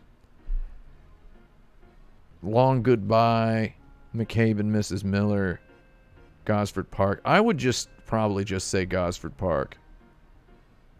Ready to Wear was an okay film. I mean, it's Robert Altman. He's inimitable, Jerry. He's inimitable. The Player feels too traditional. The signature Robert Altman stylistics, you know, the overlapping dialogue, large scenes with many characters interacting are applied with far too light a touch in the player, I think. I like when he goes all out, and he never went so far all out as in Gosford Park. In Gosford Park, he goes completely all out. Best P.T. Anderson movie is a very, very difficult one as well, but for a less complicated reason. It's just, is it There Will Be Blood or is it Phantom Thread? I used to think it was probably The Master. I don't know. I think for some reason right now I think it's not The Master. I don't know. Wait, somebody say best David Lynch movie. Or is it, why are we saying Blue Velvet? My favorite David Lynch movie is Wild at Heart. I feel like that's easy for me to say because there's you know, there's more of a, it's easier to be subjective about David Lynch movies because there's such a breadth of them, you know, such a breadth. So, do I think the Alan Wake TV series will be any good? I don't know. I think that people with the money to make an Alan Wake TV series should just try to make something else. Alan Wake is almost a perfect video game, so it's like, whatever, man. Does it need a TV show? I don't know. Watched There Will Be Blood yesterday for the 4th time. That's good. I've only seen There Will Be Blood 3 times in my life. Not because I don't like it. It's just because you gotta chill with it. Inherent Vice is good. Magnolia is very good, says the John Terp, which is an interesting thing to say because is it really that good? Watch it when you're like, I don't know, how old are you? Did you watch it when you were 16? Like, I loved it when I first saw it. I went and saw Magnolia in the theater like 4 times. It's got a lot of trash in it. No offense to it. Yeah, so here someone expresses that they think The Master kind of sucked. I'm not going to say The Master sucked because you get Philip Seymour Hoffman and Joker in one movie. Come on, right? Like, it's wild. Though it's a little different. Favorite Wong Kar-wai movie? This is pretty easy. It's Chungking Express. That's very easy for me. I like In the Mood for Love. I like Ashes of Time. I like you know, Days of Being Wild. I like Fallen Angels, though Chungking Express is like the really good one. And after 2046, he just kind of stepped off a cliff. Saw a lot of people talking about the movie The Grand Master lately, Wong Kar-wai's Grand Master. I don't think that movie's very good. No offense to it. I don't think that movie's, it's maybe it was the first one they saw. The Chinese cut is good, someone says. Is it? I saw the Chinese cut. I never saw the non-Chinese cut. Ah, the US cut is butchered, so some people saw the US cut and then they saw the Chinese cut and the comparison sold it to them. Okay, because I only saw the Chinese cut and I didn't really like it. I liked it. I didn't really like it. It didn't blow my mind. I think Wong Kar-wai had a moment, just a little moment, that lasted a couple films. And, yeah, it just, favorite Paul W.S. Anderson movies, Event Horizon.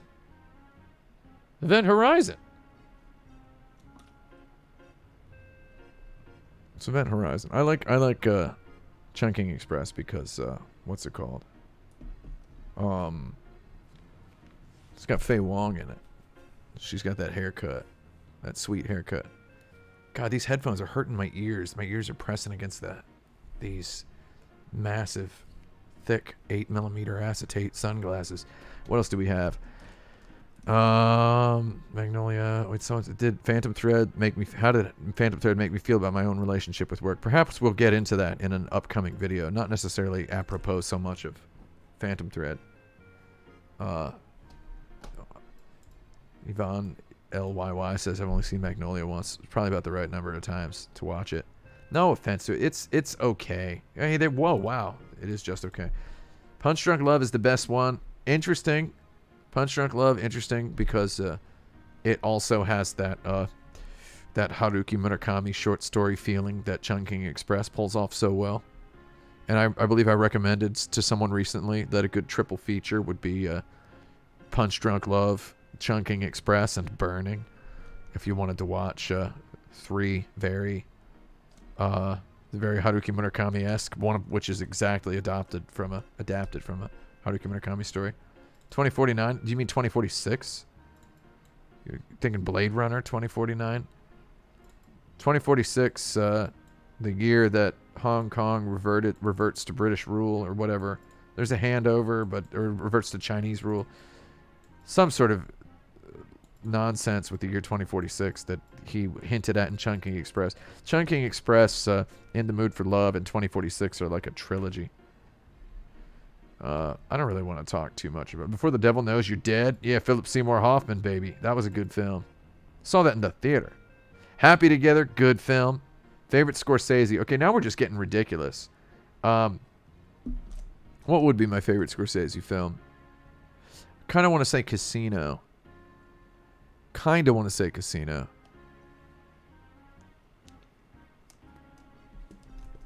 Can't go wrong with Taxi Driver. I too like wearing U.S. military clothing and Randolph aviator sunglasses. Though maybe I shouldn't go with that one. Have I seen Juzo Itami? Yeah, I've seen some of his films. The Chinese cut of The Grandmaster is more coherent than the U.S. cut, but the Chinese cut is still not anywhere near his best movie. I'd believe that, yeah.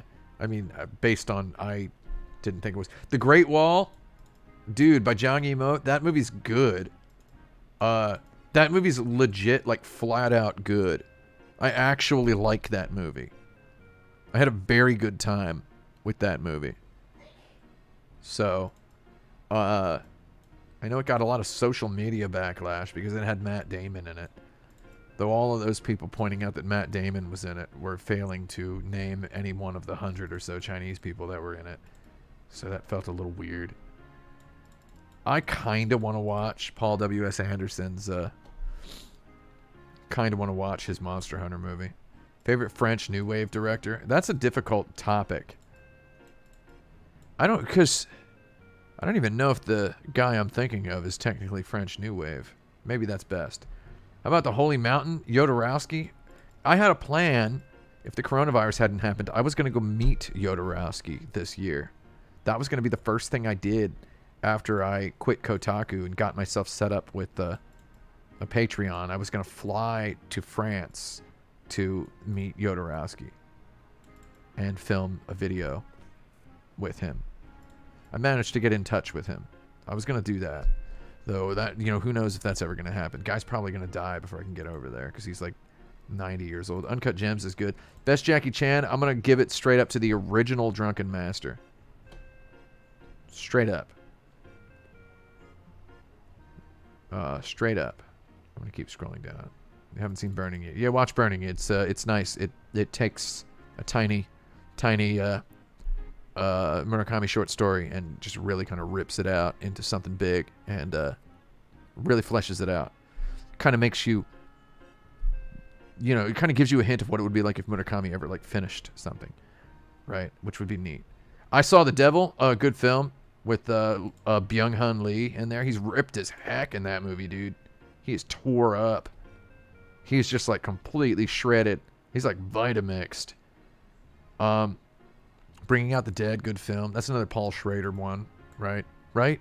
Schrader? First Reformed was a good film as well. Best Haruki Murakami book. I'm going to give it up to Sputnik Sweetheart. It's just a perfect middle of the road. Summarizes him very perfectly. Did I see another question? Thoughts on Sbarro? Good pizza. No, it's not. It's not a good pizza. It's good when you've been living in Japan for 10 years and you go to Korea every couple of months for the weekend. Aviator's not talked about enough. Show me all the blueprints. Bring it in at a 45-degree angle. There you go. How talked about is it now? The Way of the Future. My favorite movie of mine. I've got like 4 of them in production right now. So, by the way, is everybody okay with the schedule with these things? You realize the Tokimeki Memorial one took me 9 months to make. Just back burner while making 4 other ones. So I've got something similar to that in the works literally right now. So there will be another one of that magnitude at some point. The idea is for there to be a 6-hour one every once in a while, and then 2 to 3 hour ones. Trying my best to get the Cyberpunk one up to 3 hours. I just do not think it's going to happen. It's probably going to come up to like 259.59. I've bloated it with some extra stuff that I hope you'll all like. Can I summarize my 4-star rating scale? No. It is what it is, Jerry. It is what it is. But basically, it just means I really liked it. It's 4 stars, yeah. Doesn't mean it's the best thing ever. 4 stars is better than 0 or 1 to 10. It's better. Oh, I have not seen Milky Way Galaxy, but I have seen The Phantom of Liberty. They play the Namco Star Wars and Famicom. I did. There was some of it in my Pac-Man review. I showed it. That was me playing. It was me playing, Jerry. Good film. Do I speak French? No, but I recently read The Three Musketeers in French. Question is, did I understand any of it? Suspiria. You know what? I like both Suspirias. I like that new weird... I really like that new weird Suspiria. Really liked it. By the director of Call Me By Your Name. I really, really, really... That soundtrack, that Tom York soundtrack. You know, whatever. Prefer Johnny Greenwood's work on... Johnny Greenwood plays guitar out of a solid state amplifier. It's beautiful. Solid state. Represent. Fools insist on the tube amps. Tube amps are finicky. Oh, they sound so warm, though, people say. Come on. Oh, and I'm saying the... Devious Ginger says, I love the schedule. I want these to be big events. Yeah, well, just nobody get their hopes up too much about the Cyberpunk one. That's all I'm going to say. I got derailed by a jugular vein infection. The Tokimeki Memorial one was very difficult to edit. It was very hard. It required 17 consecutive 20-hour workdays, which is not even a joke. Mimsy just sneezed again, everybody.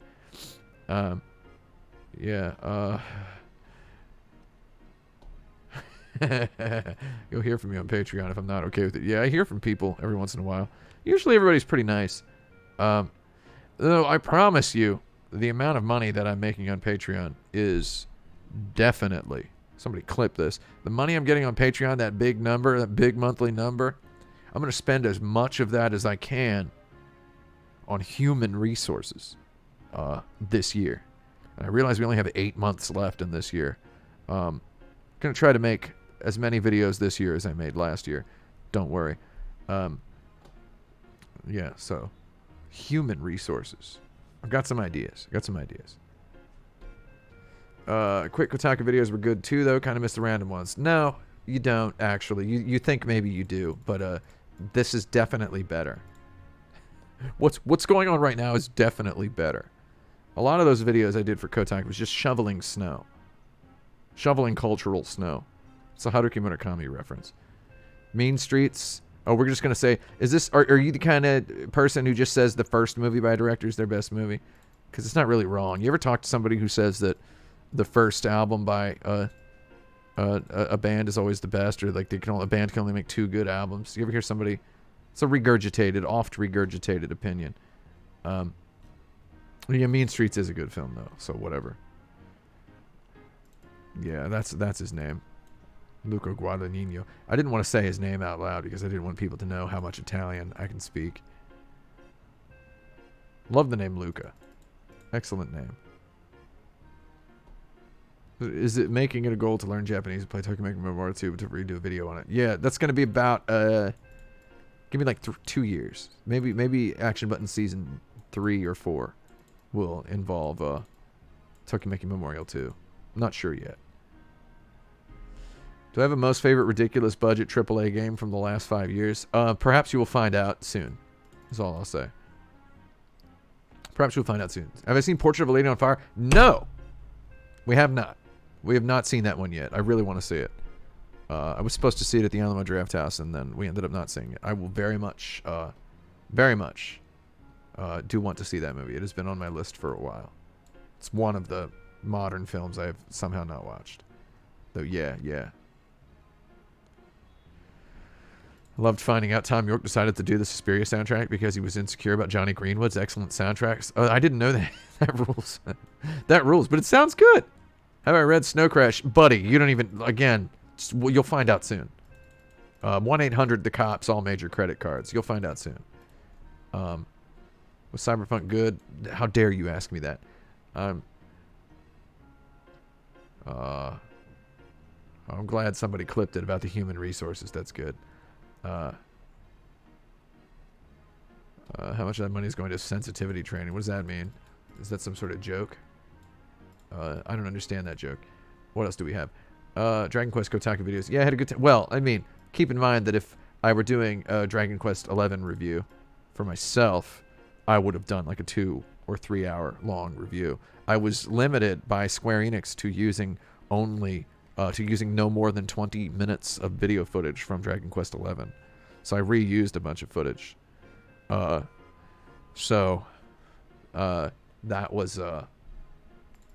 was yeah. So I would have made a much better video by myself, and it might not have gotten as many hits, so it would have been just as good. In fact, it probably would have been a little bit better. You think I couldn't sustain the density of that 37-minute video for 2 hours? Of course I could. It's nothing. It's all about the sentences, baby. Saga Frontier Remaster is out, is it not? Is it on Steam? Or is it just on, like, PS4? Because I don't really care to get a game on my PS4. What is happening? What is happening? My keyboard has been... We're going to see if it's on Steam. Hold on.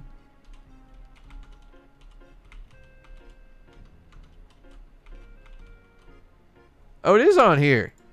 $24.99, Jerry. Reviews very positive. I guess I should have just streamed this today. LMAO.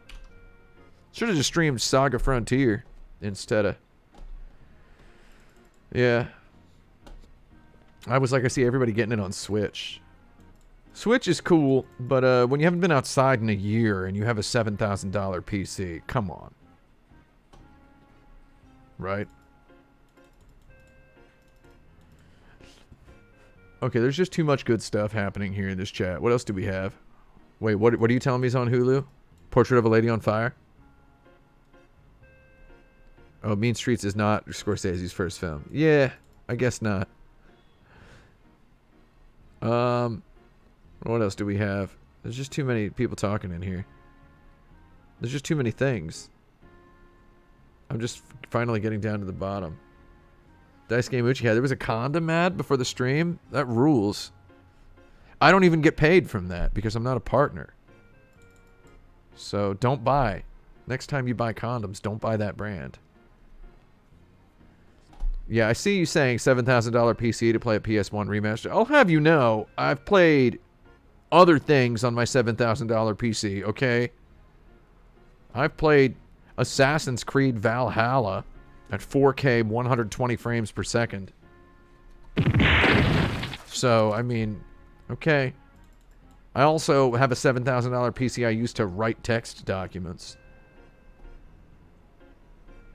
Let's not put the whole $7,000 on every separate task, okay? Okay. Someone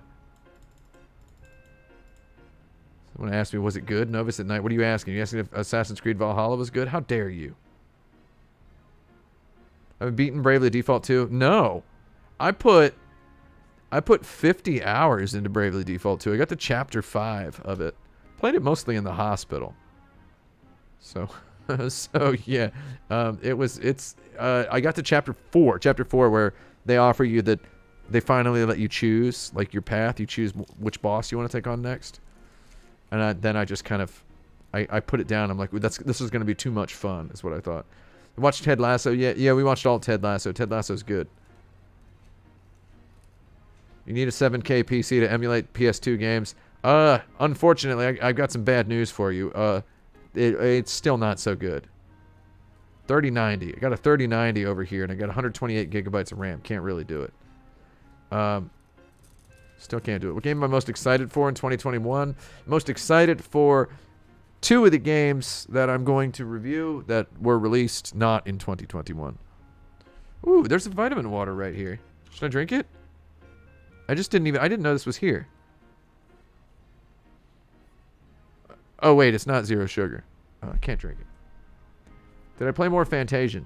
Yeah, I love what I've played now of it. I've loved. I've loved it. Loved all that I've played of it. The secret to that game is to not stream it. So don't stream it if you want to play it. It's the best game I've played recently. Wouldn't you like to know? Nothing new, really. Maybe you'll find out soon. That's all I'll say. Maybe you'll find out soon. That's all I'm saying. Maybe you'll find out soon. Yeah, I've seen the trailer for Dark Tide, the Fat Shark 40K game. We're big fans of Vermintide 2 over here at Action Button Entertainment, at Truckheck, at the Truckheck department. So, yeah, love it. Love it. Really do love it. Yeah, so I like Vermintide, and I'm ready to play anything Fat Shark makes. Fat Shark's wild. Just give me whatever they got. I also like that Left 4 Dead spiritual sequel that's coming out. Dead Before Dawn or whatever it's called. I'm familiar with GT5 RP NoPixel. Yes. I did not play the Fat Shark War of the Roses back when it existed. I would like to play it. Yeah, Back for Blood. Bibby, what are you yelling at? My floor boy's down here on the floor. He's just like... Do you hear him? What do you want, buddy? Oh, he wants me to take him over here. Where's he going? He's being weird. He's being weird. With Square doing a lot of remasters, Saga Games, Legend of Mana, Fantasy 7, 8, 9, 7, 8, 9, what PS1 era Square deserves the next remaster? I would say not PS1. I would say I need them to hire M2 to make a perfect pixel art Final Fantasy 1, 2, 3, 4, 5, 6 collection for my Nintendo Switch. That's what I need. That's what I need. And also a Dragon Quest 1, 2, 3, 4, 5, 6, 7 collection for my Nintendo Switch. With the graphical style of the Super Famicom Dragon Quest 3. And they can remake Dragon Quest 7 in that style. That's what I want. Dead Before Dead. That's what it's called. When I said Dead Before Dawn, I was making a reference to... what is it? Evil Dead 2? Dead by Dawn. That's all. I guess nobody cared about that. Yeah, Bibis is yelling. I'm gonna get my hair cut soon.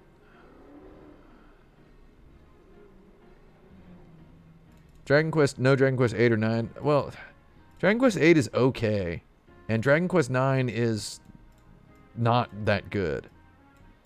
When I did my review of Dragon Quest 11, I must have gotten 200 comments that were asking, well, what do you think about Dragon Quest 9? Why didn't you mention Dragon Quest 9 in this video? It's like, well, it's a Dragon Quest 11 review.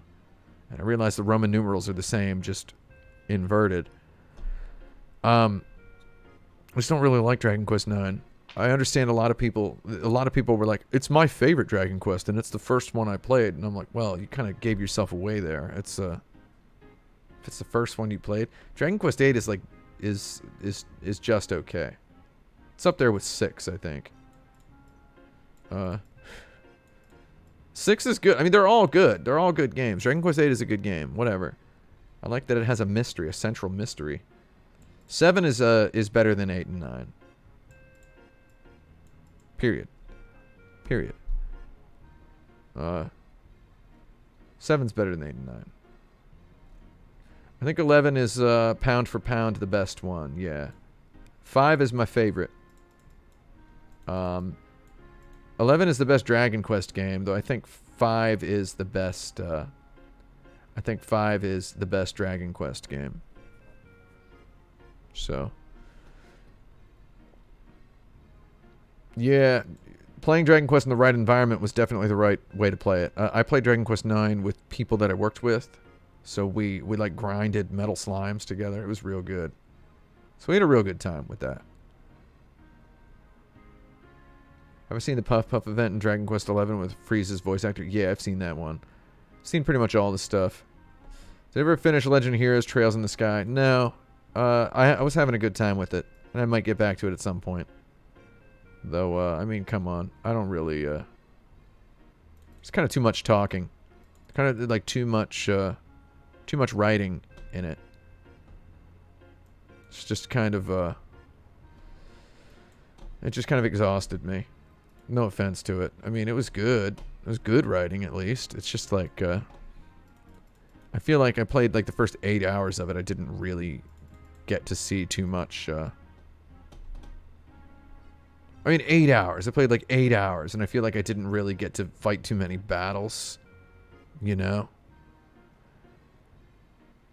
You know?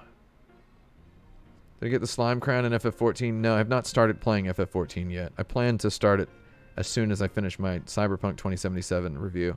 Not that I'm going to review. I'm not going to review Final Fantasy XIV. I just am going to play it for fun. So, I say that before anybody in the chat asks if I'm going to review it. Lord, I can't review everything. I cannot review everything that I play. Who do I foresee being the next Smash character? Goku. They're going to finally give you Goku. They're going to give you Goku. Favorite Atelier game? Have not played too many of them. Not played too many of them. Feel like a Tim Rogers review of Final Fantasy XIV would be infinitely long. No, my reviews tend to be shorter than the games. So, there's that. Tend to be much shorter than the games. Again, I played 200 hours of Tokimeki Memorial and reviewed it in 6 hours. I could do a 3-hour review of Final Fantasy XIV, whatever. Inland Empire, good film. Yeah, I mean, I own all of those Trails games. I mean, I always think that that's what I would do. I would just play those if I were, you know? If I were just a streamer, I would play those. Should Xenogears get a remake or a remaster? I think a remaster that just makes it widescreen and adds a couple of quality of life things. Like lets you change the text scroll speed. Just make it widescreen, that's all. Favorite sandwich? Caprese. Italian caprese on Italian bread. Bay City's Italian deli in Santa Monica, California specifically. Very delicious. I feel like we got. How do I feel about Mega Man Battle Network? It's all right. I never played it. You know what I like? I like that Mega Man Rockman Command mission or whatever it was called. The weird Capcom RPG for PS2. Did you all ever play that? Rockman Command mission. That's a game nobody plays. Or nobody talks about. There was also that Virtua Quest. Cyber Generations. You all ever play that? Just two weird PS2 RPGs. Kind of a like Grandia Extreme. Like just sort of mechanics heavy RPGs. God, yeah, I love a caprese sandwich. I should get one. Haven't had one in a while. There's a good place near here. Well, it's not near here, but it's on Broadway. They make a caprese sandwich. I had one. Get it with the hot peppers.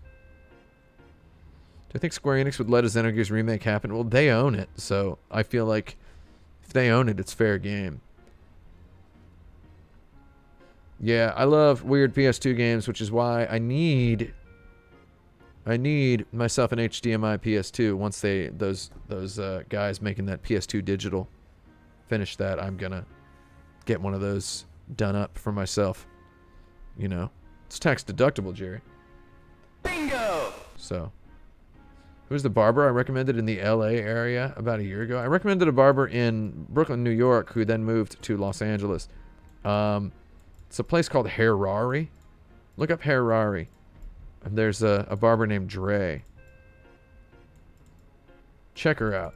I see myself reviewing a fighting game for the series. Look at the list. There's a list. There's a list, buddy. Is there a reason I picked EPSXE over Beetle PSX? This is the most obnoxiously common question. Because it worked better with NVIDIA Shadowplay. Like, I mean, I don't know. I don't know why that's a question I got asked as many times as I did. Maybe a lot of the people using Beetle PSX don't record video using NVIDIA Shadowplay that they then have to edit hundreds of hours of. So that's why. Yeah, I want that HDMI PS2. I mean, hard drive loading. What if they can just get an SD card in there and I can load a couple terabytes or whatever. I don't know. Yeah, PS2 is... Found out recently PS2 is the most games of any console. It sure does, my friend. It sure does. Sure does. Anyway, I believe I should go soon.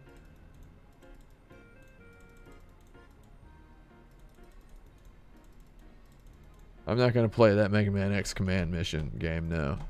I mean, are you all looking at this game? Look at this game. Did it ever come out in the US? I only know because, it did. It did come out. Crikey. That's so weird. Because I was working at Sony at the time it came out in Japan. I remember it crossed my desk at one point. It's just a weird, weird game, man.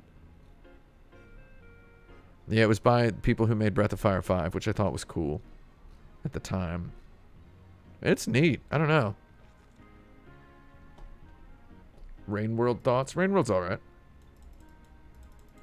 It's my favorite thing to cook. I just eat the same thing 3 times a day. So, that, I guess. My plan was to log off of this when I had under 500 viewers, but it's still hovering around 600. 570 now? Lord. How's everybody doing? There's people logging in and out.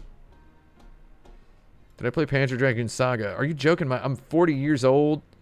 I had a part-time job at the time, the day Panzer Dragoon Saga came out. I owned a Sega Saturn. Of course I did. Of course. And also, it's not called Panzer Dragoon Saga. It's called Azel Panzer Dragoon RPG. Is what it's called. Oh, God, my throat. I'm going to have to go soon. Most underrated PSX JRPG. We'll find out soon. We'll find out soon. Because there might be one. There might be one that nobody talks about. Speaking of Mega Man Legends, we'll find out soon. We'll find out soon. Copter Wild. See, so I don't know if I want to call it Copter Wild anymore after Breath of the Wild, because every game that has wide open landscapes gets compared to Breath of the Wild now. So I don't know if it's right to call Copter Wild anymore. So I have another title that I think is better. So, unfortunately. Copter Wild, I think, was a wonderful name for a video game. Breath of the Wild. Let's face it. I'm going to say it, everybody. Breath of the Wild. It's a horrible name for a video game. It sounds really, really stupid. It's a terrible, terrible video game name.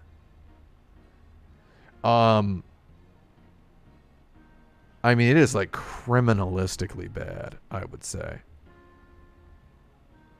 Yeah, it's too biological. Project Triangle Strategy. No, because that's actually not the name of the game. That's their working title. So that doesn't count. However, yes, Project Octopath Traveler did become Octopath Traveler. They won't have the word project in the name of their game. That's ridiculous. And also, you put it down, dollars to donuts, Triangle Strategy versus Breath of the Wild. I kick Breath of the Wild to the curb. I would throw it out there. If it was called The Legend of Zelda Triangle Strategy, I'd take it. I mean, they even got triangles in there. So, They even got triangles in there. You know, I still haven't played that Triangle Strategy demo. Ocarina of Time, that is a bad video game name. Yeah, that's true. Majora's Mask, bad video game name. Link's Awakening, pretty good. Link to the Past, why not? They just kind of, they've been in a bit of a backslide. The Wind Waker? What? What does that mean? Twilight Princess? Excuse me? Skyward Sword? Okay, that one's better. Skyward Sword, decent name. Twilight Princess? Breath of the Wild? Ocarina of Time?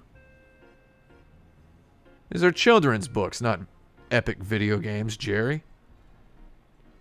Tactics Ogre, bad name for a video game. No offense to it. Let Us Cling Together, excellent name. See Zalbag Beowulf, a big fan of the Ivalice series. Legend of Zelda, Link to the Wild. Yeah, dude. See, that would have been good.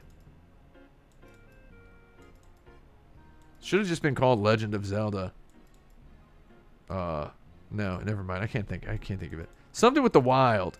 They could have had the word wild in there. Best city in Korea. I mean, I don't know. I like Incheon near Seoul. Good suburbs. Minish Cap actually sounds kind of cool. I'll say it. Majora's Mask is definitely a better name than Ocarina of Time and Breath of the Wild. Yes. Elden Ring, yeah. Elden Ring. I can't wait to play Elden Ring. I'll play it. Persons of Lordly Caliber. Yeah, that's a good one.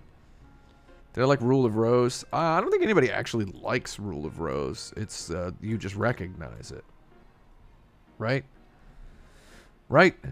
Legend of Zelda 2077 BC, it could have been called. Zelda Gone Wild. There you go. That's what they should have called it. I also like Busan in Korea. I love Busan.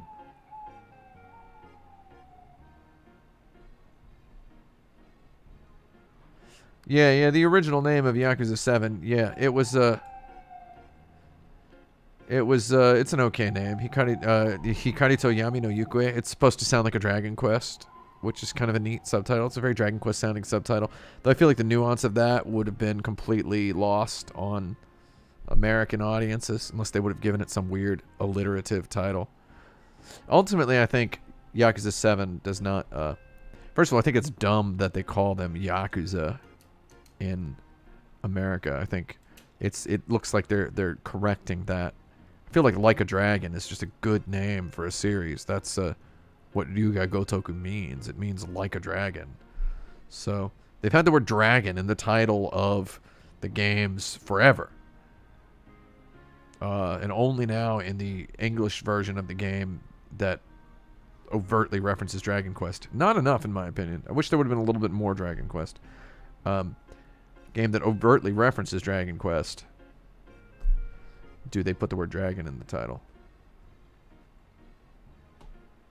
So. Like a dragon. Breath of the Wild. Nintendo did describe Breath of the Wild as an open-air adventure. Yeah. It's weird. Detroit Become Human. Oh yeah, expect a whole lot more details about the names of the Yakuza games at some point in the future. We'll find out soon. Detroit Become Bad video game. Kaboom. I tried. Detroit was going to be the David Cage game that I played. It was going to be it. It was going to be it. I was going to play it. I'm going to be like, I've got to play one of these David Cage games. I need to know the enemy. I need to play one of his games all the way through. I'm going to do it. And then I didn't. I got about 2 hours in and I was like, man, this sucks. It's just not funny. I couldn't laugh at it. So I still want to play one, which is why during the Steam Winter Sale I did buy what's it called? Heavy Rain. I bought Heavy Rain. So, yeah, here it is. I did buy Heavy Rain. Okay. I didn't just hallucinate that. I bought Heavy Rain. I figured play Heavy Rain on this $7,000 PC.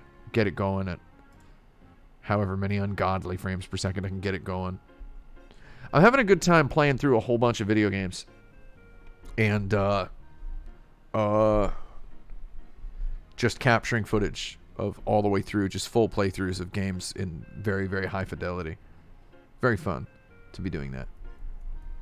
So, I'm having a good time just building myself a footage archive over here.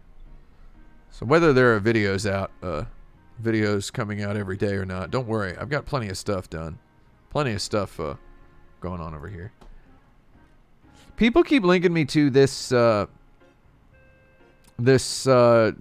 guy is translating the Super Nintendo version of Tokimeki Memorial into English. Did you all see this? People keep linking me to this. Somebody linked me to it in my email. I'm looking at over here. I don't want to play this. Don't play the Super Nintendo Tokimeki Memorial. It sucks. I mean, no offense to it. It blows. Don't play it that way. Don't settle for the Super Nintendo version. Play it in on the PlayStation, or don't play it at all. So that's my opinion about that. Why does it blow? It doesn't have voice acting. It's missing most of the graphics. It doesn't have the songs. It's missing a whole bunch of the events. They add a whole bunch of extra text. That's what they do. They add a ton of extra text. So it doesn't have, no voice acting. Are you actually surprised that there's no voice acting? I mean, it's a Super Nintendo game. They didn't have any of that. Oh yeah, is it?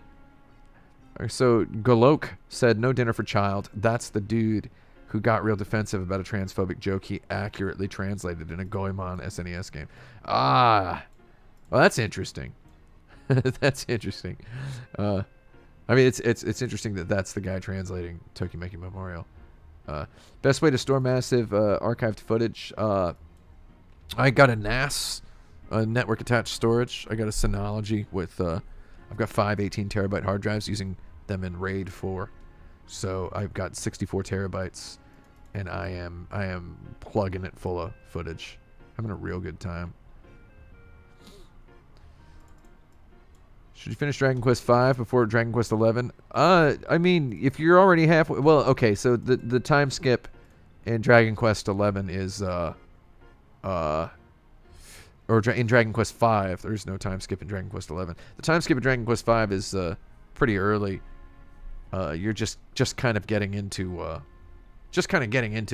at that point. I would say just finish it. There's always this hope that they're going to... remaster it. I have no idea if they're ever going to do that, man. I have no idea. The first Dragon Quest game came out in Japan on May 27th, 1986. So, if there's going to be any Dragon Quest remasters, a mass of remasters, maybe they'll announce it on May 27th. That was when, on May 27th, 2016, the 30th anniversary of Dragon Quest, is when they announced Dragon Quest XI. So, one need not own a tinfoil hat to theorize conspiratorially that they're going to announce something Dragon Quest related on the 27th of May. Let's see. Hold on. 27th of May is a Thursday. Good day of the week to announce something. So, I would say if there's anything Dragon Quest related coming, I'm sure that somebody has a YouTube channel where they made a whole 20-minute video about that. So, anyone who says that I am verbose, they're missing the point. Because I was able to summarize that in about 30 seconds. Yeah, so am I a fan of SMT? Are you high? Of course. And who doesn't like SMT3 the most? It is the best one. I love Shin Megami Tensei 4. I love that game. I must have put 300-400 hours into that game. Though, I mean, come on. You know, you're tripping if you don't like SMT3 the most. It's 1 in a million video game. It's incredible. Need that 5. Need it. Need it. Oh, you are high? Nice. That's good. Good for you. Good for you. Which actor would I love to play me in a biopic? I think like circa 1999 Clive Owen, I would say. You ever see the movie Croupier? Starring Clive Owen? Watch the movie Croupier. Watch that one. It's on Netflix. I think it's on Netflix. I think it's on Netflix is like going to be the sentence, probably the last sentence spoken in the history of the human race before, oh, look, Subway's open. Though I do think it's on Netflix. If you guys have not seen Croupier, because I saw it, it's 1998, yeah. It is on Netflix. Oh, you gotta watch it. You gotta watch Croupier. You've got to. Does anybody know this movie? Has anybody in the chat seen Croupier? Has anybody seen it? Kira Kana says, I just saw it. I just saw that on Netflix is the third to last, is actually the second to last sentence that will be spoken. The final conversation that will ever happen in the history of the human race is, I think it's on Netflix. It is on Netflix. I just saw it there yesterday. Oh, hey, look, Subway's open. That's going to be the final conversation in the history of the human race. So, but it is on Hulu? Hulu? Netflix? It's on something. I know it's on something. So, it's a really, really good film. It is absolutely on Netflix. It has a 96% on Rotten Tomatoes. Why? I thought only I liked it. Yeah, I like it's an hour and 34 minutes long. Perfect length. Anything between 82 and 96 minutes is like this. Everybody watch Croupier. Get on the action button, Goblin Bunker. Talk about it. Say you're watching Croupier. Yeah, Clive Owen's my favorite dude. He's an actor I like a lot. I still haven't watched that Kazuaki Kiriya movie. Last Knights, where him and Morgan Freeman are knights. The director of Coshern. Do you all know this movie? It's like on my Holy Grail list. I told myself I would watch it next time I was alone. I don't really want to watch it. It's just I know that's what I'm gonna watch. It's like on my a list. I would never ask Mimsy to watch it with me. You know, Last Nights is on HBO Max. Yeah, I believe it is on there. It's also just, if it's not on HBO Max at such time as I'm ready to watch it, I'm just gonna pay. I'm not gonna rent it. I'm gonna buy it.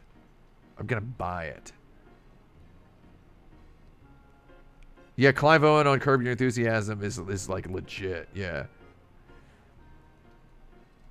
High hopes for FF16, 100%. Yeah, FF16 is going to be great. I know because I have not played Final Fantasy XIV, and I love it. Does that make sense? I've not played it, and I love it. So, that gives me 100% hope for Final Fantasy XVI. And the fact that it looks like it's like a very focused, kind of Witcher-like game. Clearly, it's a Witcher-like game. They clearly want... they clearly want you to think of The Witcher. Because Final Fantasy 15, they clearly were trying to do some Witcher-style things. Yeah. Long Kiss Goodnight, real good film. I like all those stupid Shane Black movies with too much Christmas in them.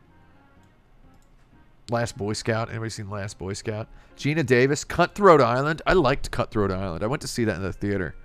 Gina Davis. Coshern. You all want to know something wild? I saw Coshern in the movie theater in Japan twice. With two different dates.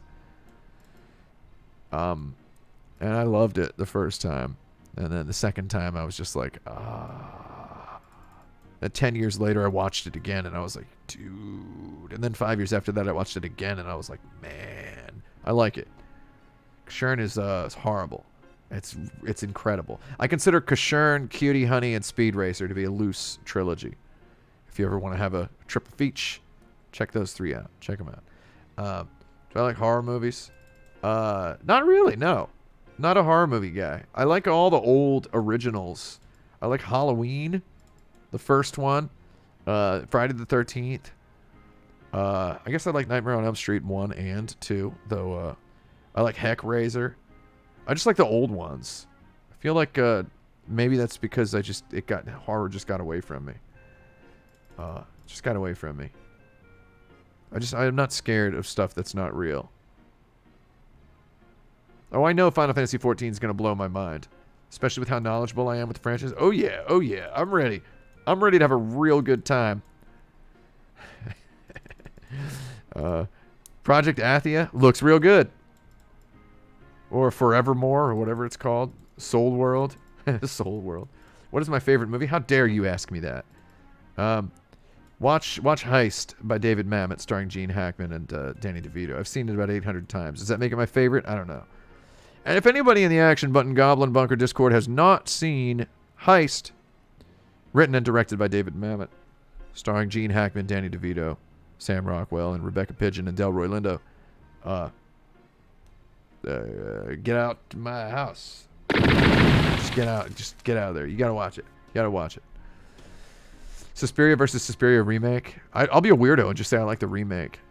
There, how's that? I went and saw Suspiria at midnight at the Alamo Drafthouse by myself because Mimsy was out of town, and just my sad movie viewing by myself. Had a vitamin water XXX Zero, which I had on tap at that point. Bingo. Yeah. So I have a really weird. It was a weird night. Took the subway home. Yeah, Last Boy Scout is good, dude. How'd you like to get kicked off the hecking planet? Yeah, so Last Boy Scout, Long Kiss Goodnight, Kiss Kiss Bang Bang, and The Nice Guys, the Shane Black quadrilogy. Love that stuff. The Nice Guys. Somebody mentioned The Nice Guys earlier. It's a heck of a movie. You know what? I think The Nice Guys was the last, like, unequivocally good Hollywood movie. Like, a Hollywood dumb movie that came out. You know? All of those. It was so much better than than the entire Marvel Cinematic Universe. No offense. It was just such a good, solid, standalone, smart movie with good jokes, good lines. Ryan Gosling doing his Three Stooges impressions. It was incredible. Ryan Gosling saw that script probably and was like, oh, I guess this is the movie where finally I can be not like a robot. Where I can show people that I'm not some robot guy. He had that in La La Land in 1 year. Ryan Gosling, you know what? Congratulations, Ryan Gosling. You're a real movie star. Good luck! So, it's good work for him. I don't know what's he up to now. I have no idea. Trying to direct movies? Under the Silver Lake? Have I watched much of the original Tatsunoko 70s stuff? Yeah, I've watched a lot. A lot, Jerry. I really wish somebody would make a Devilman movie. Get the Wachowskis to make a Devilman film in the style of Speed Racer. That would be good. What else do we got? Silent Film Rex. Watch that Nosferatu, dude. I don't know. Forspoken. Yeah, that's that one. Oh my god, how far am I behind in the chat? I'm sorry, I've got to speed up. Lars and the Real Girl. Good film. Where he does play a very robotic sort of person. Again.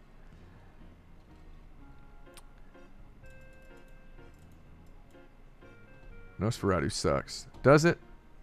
Or are you just saying that because you're Alucard the Vampire Lord? Vagabond anime? Is there a Vagabond anime? Are they ever going to make one? Yeah, I mean, just to be honest, I do think I can recognize that Ryan Gosling does. He does subtle acting very well. So, Tenet versus Inception. I've not seen Tenet yet. I'm just holding out for there to be like.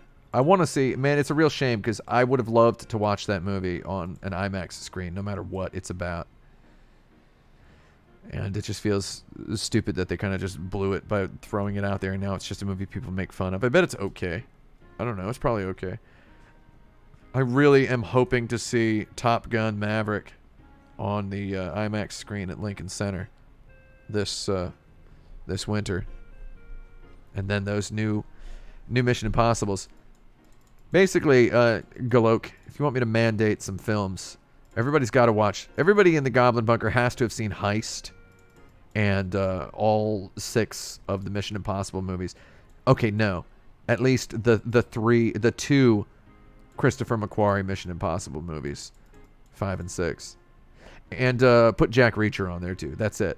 Thoughts on Terrence Malick? Are you high? Terrence Malick is the man. I love Terrence Malick. Another lonely movie experience. When Mimsy was out of town, I went to watch Tree of Life, director's cut, which was originally done just for the DVD release. I went to see that at the Museum of the Moving Image. I actually think the original cut is better than the director's cut, though. That director's cut blew my mind. I had not actually seen it. I'd only seen the original cut. So, yeah, I never watched First Man, starring Ryan Gosling. Never watched that. Ronan's good. Another David Mamet. David Mamet disowned Ronan. Heist is closer to his original vision of Ronan. Ronan has the car chase, which everybody mentions. Everybody mentions the car chase. And you know what? It really is good. That Frankenheimer. Favorite bad film? I don't have favorite bad films. I just like movies. If other people think they're bad, I don't care. I've known some people who don't like Heist. Those fools. Oh my God. Is there a YouTube video that's Ryan Gosling's acting range? I feel like that would be a fun video to watch. Though I'm already all on board because I've seen him go all the way to. I've seen Lars and the Real Girl, and I've seen Blade Runner 2049, and I've seen La La Land, and I've seen The Nice Guys. So it's like that's heck of some work he did. Did some good work across there. I like the Wiener Hot Dog Nosferatu. I call him Wiener Hot Dog. Everybody. It's got a lot of rats in it. God, Christopher McQuarrie is legit, dude. He's also extremely good at Twitter. He's back on Twitter, in case you didn't know. But he's only replying to people. I've not seen the Vineland Saga anime. It's on my radar, though. I would have loved to have watched Godzilla vs. Kong in actual IMAX. Man, I still haven't really seen King of the Monsters. We went to see King of the Monsters at a movie theater. It wasn't playing at the Alamo Drafthouse, and we went to another theater in Manhattan that, if you look at Yelp, everyone says it's better than Alamo Drafthouse. Those people are out of their minds. They've got brain poisoning from all the styrofoam that they've been eating. It was a horrible theater, and it was very loud. People on the phone during the movie, even though there were rules. I feel like I still haven't seen King of the Monsters. It's got Kyle Chandler in it. And I know Godzilla v. Kong's got Alexander Skarsgård in it, another actor I like. I like that Skarsgård, Jerry. I like him. I think they should get Skarsgård to play Wolverine in the Marvel Cinematic Universe. That's how they could get my attention. Maybe he's too old. No, he's not too old. He's too tall. Everybody talking about who do you want to play Wolverine. Gotta admit, don't like those Marvel movies. Don't like them. Shoot. I like Wolverine. That movie Logan, beautiful film. Y'all see that? If someone here says, I've only seen Heist once and I was deliriously ill. I've never been so confused. Are you sure you saw the right movie? There's a movie called Heist starring Robert De Niro. That movie's dumb and bad. And then there's one with Gene Hackman that's just real good. I mean, I don't know how delirious. I've been deliriously ill recently.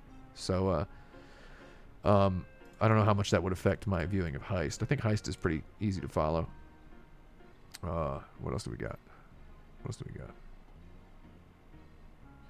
Yeah, Brad Bird's Ghost Protocol is pretty good. They're rewatching the whole series recently, which I did when I was at home right after I quit Kotaku, and Mimsy was going to her office before the world ended. I watched all the Mission Impossibles in a row. And I didn't rewatch 6 because I'd seen 6 too many times. Yeah, I think that I just think 5 and 6 are so much better than all the others that it's weird. I mean, it's such a strange potpourri of movies. I said Kill Bill is Tarantino's worst film. What's his best? I don't know. I think Django is the best structured. It's got some serious issues, though I think it's deliciously structured. deliciously structured, very well structured. And it's just in terms of a sheer storytelling perspective, it's just very well plotted. I don't know. Ooh, Tree of Life. So wait, you say you were a film projectionist, and the last time at the Regal Art Theater that you worked at, that they screened a movie film before the switch to digital, it was Tree of Life. Tree of Life was digital, though, wasn't it? I thought Tree of Life was filmed digital. You screened a film print of it? Because I think that's, I mean, I watched a film print of the director's cut at the Museum of the Moving Image, which is such a wild thing. I also saw the Museum of the Moving Image had a film print of the director's cut of Michael Mann's Miami Vice, which they played on my birthday, as I said earlier, 2019. It was real wild. Oh, man, Daisuke Uchiha, you hadn't seen Final Wars before? Final Wars is, my God. Ryuhei Kitamura, director of Versus. Watch Versus, too. Versus is also pretty stupid. Godzilla Final Wars is one of the best films of all time, hands down. Definitely watch that one. What do I think about Kojima making a game for Xbox? I wouldn't disbelieve it. Wouldn't disbelieve it. All the US Godzilla movies suck. Shin Godzilla wins. Sure, but also you will find, if you think about it, you can enjoy those American ones just fine, and they're pretty good if you want to. They're real good to watch. Again, they're better than the Marvel movies. Oh my God, how far behind in the chat am I? Got Oni Spumoni saying he's so tall. You're talking about Alexander Skarsgård? Is that what that's about? I'm going to look at my more current version of the chat on the other side of the screen. Is that who you were talking about? Skarsgård? Yeah, okay, yeah. We've got confirmation. Oni Spumoni says yes. Yeah, he is real tall. And Wolverine's supposed to be a short guy. I remember when I was a kid, I remember people saying Danny DeVito should play Wolverine. I remember people literally saying that. Though, they're probably going to make him tall again. Yeah, I said I was leaving an hour ago, but I thought that it was going to get under 500 viewers, and we're still not. Are we at under 500 yet? 550. I need 50 people to leave, and I can go. Did I watch Chernobyl? Yeah, we watched some of that. Should get that guy from Zardoz. Yeah, good joke. Very good joke. I've seen Jonathan Demme's Manchurian Candidate remake. Yeah, it was real good. I'm a big fan of Jonathan Demme. Guy's good. Yeah, Hugh Jackman was too tall as well. Okay, I'm going to just scroll down. I'm sorry. Personal Persona says Django has the worst structure besides the Hateful Eight. Nah. It's Alexander Dumas, man. It's good. Nymphomaniac with Stellan Skarsgård. Big Skarsgård fan in general, I would say.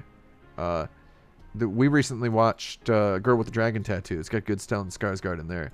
Stellan Skarsgård is a guy who has been through he's had like multiple faces in his life across his ages. Look at him when he was young. Guy's hot. Look at him when he's old. Guy's hot. In a different way. Kind of like Clive Owen. Clive Owen also has had multiple faces. Good for him. Once Upon a Time in Hollywood's good. Maybe Once Upon a Time in Hollywood is his best movie. I don't know. Jackie Brown, I've said so many hundreds of times Jackie Brown is my favorite Tarantino movie that I wonder if I really mean it. I like the structure of Django because it's straight up a Three Musketeers, Count of Monte Cristo story. It's got little pieces in it. Inglourious Blasters. That movie's also very good in terms of structure. I just think they're all kind of Django ends 8 times. Oh, this is the sort of thing that someone says. No offense to you. I don't want to be mean to you. This is the sort of thing someone says when they have not read enough books. No offense. You've not read enough classic literature. You've not read enough Portrait of a Lady. You haven't read enough Trollope novels. You haven't read any of these old stupid classic paperbacks. You haven't read Have you read David Copperfield? Like it's normally what a sort of person says. Yeah, it's something that ends 8 times. Turns out it's actually good. And also, the one thing you think of as the ending, maybe you too strongly associate big moments with endings. Maybe you too strongly associate endings with twists. Or you too strongly associate endings with sudden changes in the plot. So if you think something ends multiple times, as Lord of the Rings Return of the King does, which is a common one, people say ends too many times, maybe you have just seen too many movies and you've gotten too used to the conventional idea of something big happening at the end. Whereas something that has something big happening, changing the very nature of the story multiple times, I find that... some people find that exasperating. I find it delightful. Read The Count of Monte Cristo. My friend, read The Count of Monte Cristo and tell me. Gotta read The Count of Monte Cristo. Tree of Life was 70 millimeter, was it? What do I know? I mean, don't ask me. Don't ask me. Was the director's cut digital? Am I high here? Am I the one who's high? Oh, that Tarantino Australia scene. Oh, with the dynamite? Yeah, I remember that. Yeah, Godzilla Final Wars is an incredible film. Incredible film. Oh, there's just too much chat. There's just too much chat. I should have been playing this saga. We always have a book club going in the bunker. Yeah, what's the current book? What are y'all reading? What are y'all reading in the book club bunker? Everybody should read the big boy books. By which I mean books for little boys that are just really big. Wait, did someone ask a question? Have I watched the Korean? I don't see the full question. I can't see the question. Coordinator 0. The Korean film Old Boy. Oh yeah, I've seen Old Boy. Mimsy hasn't seen Old Boy. Maybe we should watch Old Boy at some point. Old Boy's pretty good. It's one of those movies that people... so Personal Persona says, are you saying Django's structure follows Alexandre Dumas? That's why Christopher... yeah, that is... he definitely does mention him. Because not only that, it's there's literally a point made late in the film. There's a character named D'Artagnan. And Dr. King Schultz brings up a historical fact about Alexandre Dumas, which... surprised a lot of people in the movie theater the night that I saw the movie. And it's true. And then, I mean, you need only look at Wikipedia to know that factoid is true. Yeah, it's, yeah, I mean, it very much does follow Alexandre Dumas' structure, and Alexandre Dumas name checked in the movie once, and there's a character named after him. It's very much a sort of a miniaturized Count of Monte Cristo story. Count of Monte Cristo is the original revenge story. If you ever want to see a revenge plot, read that Count of Monte Cristo. Lordy, read that book. It's hilarious. How many faces do I aspire to have in my life? I want one more. I'm working on the next one.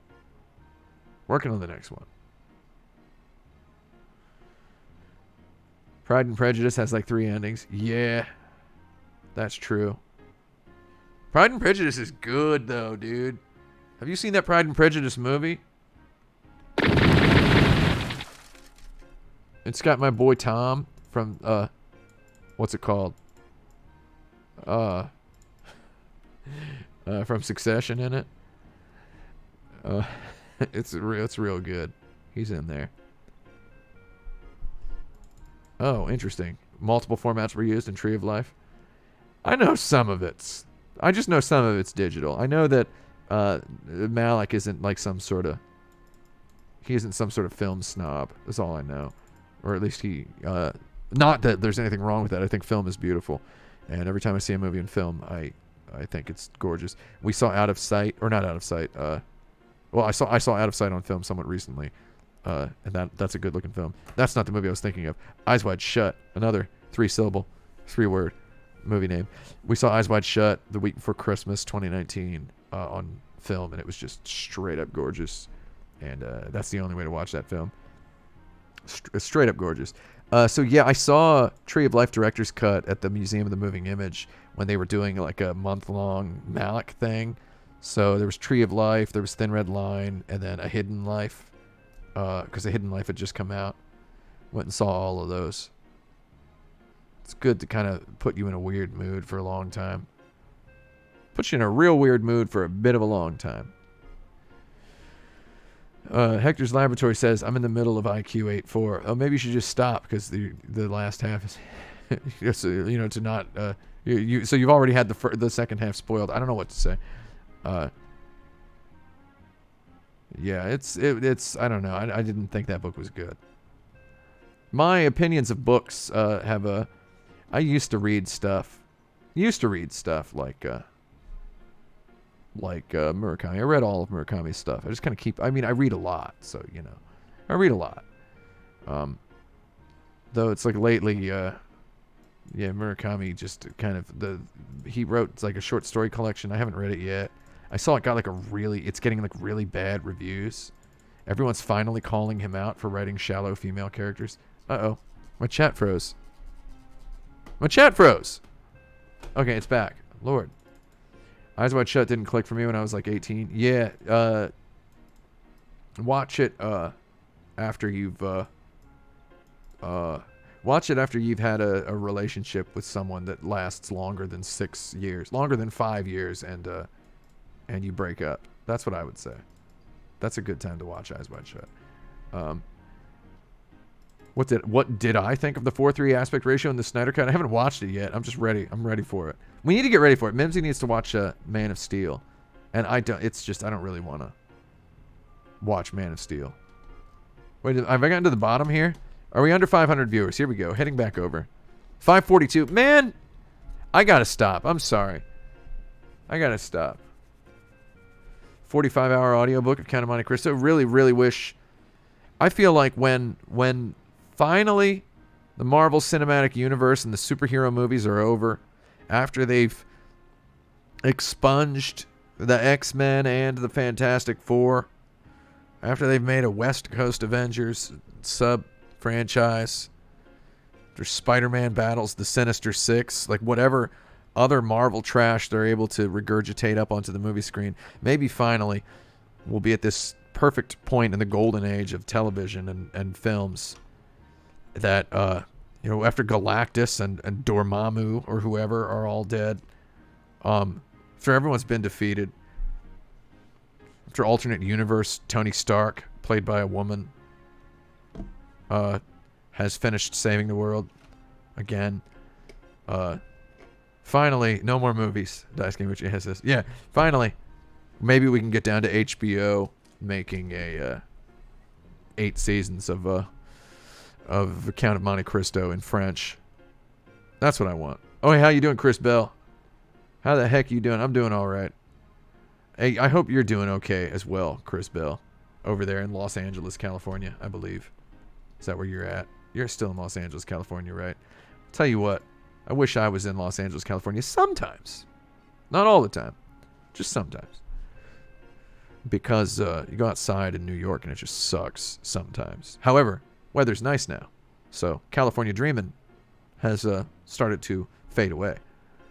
What else do we have? Yeah, they are already doing female Iron Man. I'm just sure they're going to do some kind of kitschy female Iron Man in the movies. Iron Man's going to be played by a 16-year-old girl named Tanya Stark. And it's going to be cool, whatever. I don't care. I'll watch it because I watch all of those movies in the theater because I like popcorn. So that's all there is to it. Love popcorn. So yeah, in summary, if anybody in New York City is a master of putting together computers and can help me fix some of this problem right before help me fix this whatever this horrible problem is that I'm having with my solid state hard drive. Come on up. Come on up. What glasses am I wearing? I'll never tell you. I'm sorry. That's a secret because I don't want you to buy them. I'm just kidding. You can find them. Here. Can you read the is the name visible there? Computer enhanced. Get your AI upscaler on that and you've earned it. Clip this. Get your AI upscaler. And you've god darn earned it. Clip this, Jerry. Clip it. What, are you serious? Personal persona? Are you an expert with computers? Are you like a stone cold computer expert? Do you have a test bench? You have a test bench? I can drop it off at your house. God, I need something diagnosed, or this Cyberpunk video cannot. I mean, it can proceed. It's just going to proceed in suffering. I would rather it proceed not in suffering. Someone asked if I've seen the Count of Monte Cristo anime, the Gankutsuo or whatever it's called. No, of course I haven't seen that. Dice Game asked, do I have a GitHub account? Of course I do. Premium? Yeah, I got one. You're on Long Island? You'd come to me? Oh, I mean, I would rather, drop it off at somebody's and let them... It's going to take you a long time to diagnose because I've spent weeks on it. So... I'm not going to bed yet. We're going to eat dinner. I mean, I would watch Gankutsuo, but I've read books, so... Yeah. Anyway, shall I go? Or shall I go? God, my hair is just a disaster. I washed it, though. It's clean. Let not cleanliness be mistaken for tastefulness. You know what haircut I want to get? I want to go to my doctor. That's what I call my barber. I want to go to my doctor. And I think I'm going to show her this picture. You tell me, like, hold on. Let me get this picture. Hold on. Let me get this pic. Hold on. Let me get this pic. I want to show you guys what I think I should get my haircut like. I saw this haircut, this guy, and I actually saved it in my photo roll here. I saved it in my photo roll. Here it is. So I'm going to show this picture to my barber. Tell me if you think this is a good haircut for me to have for the Cyberpunk review. This is a serious question, actually. This is not a joke. We can do a poll on it. Okay, hold on. I've sent it to my workflow is to send it from the phone to Slack. Download it from Slack. Here it is. Download it. There it is. Okay, it is now downloaded. Here's a haircut I think I want to get. This one right here. What do you think? Oh!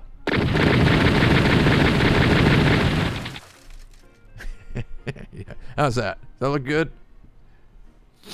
That's my boy Travis. Bingo! That's my boy Travis. Travis been dead 26 years.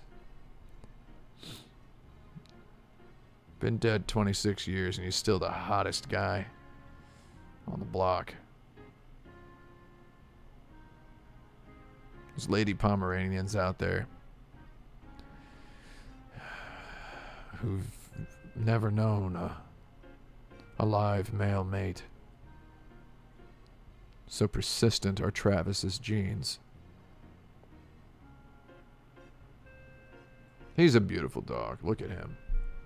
Size of a, basically, if you can get him with one hand, just kind of pick him up. One hand, he'd rest just on these four fingers. Just hold him like that. Rib cage. Beautiful dog. Beautiful dog. Travis been dead 26 years. Getting wicked ghost laid. Man, that's wild, huh? Isn't that wild? Isn't it?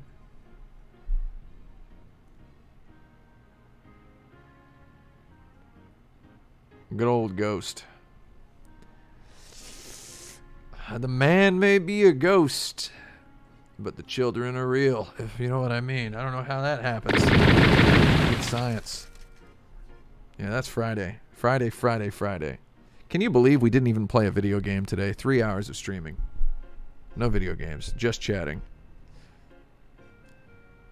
Not bad, huh? So imagine what it's going to be like when, after the Cyberpunk review comes out, I start streaming a game.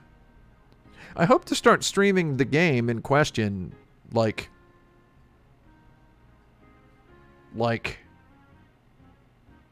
the day after the Cyberpunk review comes out. That's what I hope to do.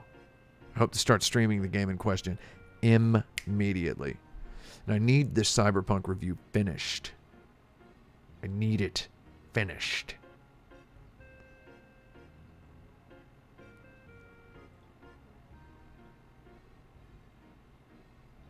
That was me holding very still for a moment. I'm going to finish it myself. When's it dropping? Don't even ask. It's not, the writing isn't finished. I'm in the middle of a particularly tricky section, which I hope to write, this weekend. I hope to finish it. Galok, logging off. Goodbye Twitch chat. No dinner for child. If Galok is logging off, maybe I should too. Because Galok and me are on the same time zone. How's that Trav? Look at that boy. God, he's gorgeous, man. He's just a perfect dog. I can say that because I know my dog is also a perfect dog, though I can say that Travis is a gorgeous dog because he's dead. It's okay to speak well of the dead. Right? It's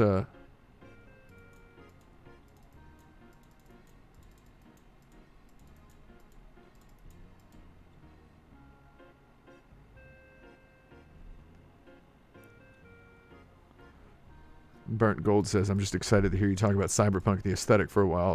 Oh, we'll see if there's anything like that in my video. We'll see if there's anything like that.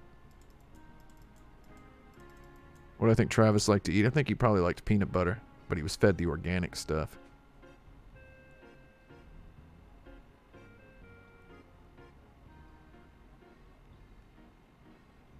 That's what I would do. I would feed him a little bit of peanut butter, a little tiny bit of peanut butter. Baby boy likes peanut butter usually. And give him some. Calhoun's Gate reference? Oh, we'll find out soon. We'll find out soon.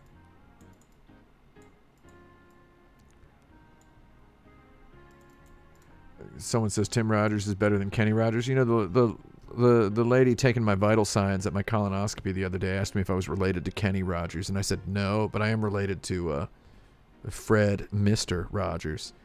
And then she said, oh, okay. And then she said, is there any family history of stomach or esophageal cancer? And I said, I don't know. And then while I was sitting in the waiting room, I looked up Mr. Rogers, Fred Rogers' Wikipedia page, and he died of stomach cancer. So, however, he was diagnosed and then he waited 3 years to be treated for it.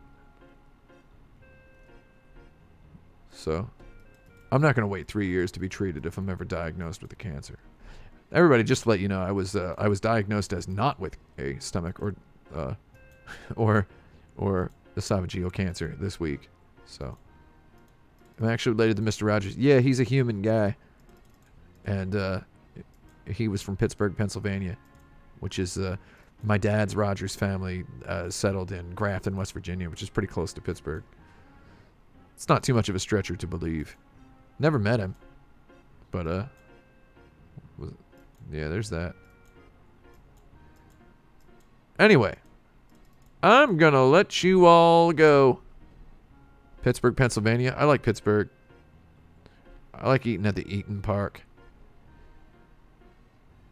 I was in Pittsburgh on September 11th, 2001. One of the worst nights of my life. However, I did have a slice of apple pie at Eaton Park. Delicious. And Travis was there. Spirit. Dennis, where are you going? You see my dog? You see him down there? There he is. What are you doing down there, Bib? You guys see him? You see him? Come here, baby. Look at him. Look at him looking up. You see that?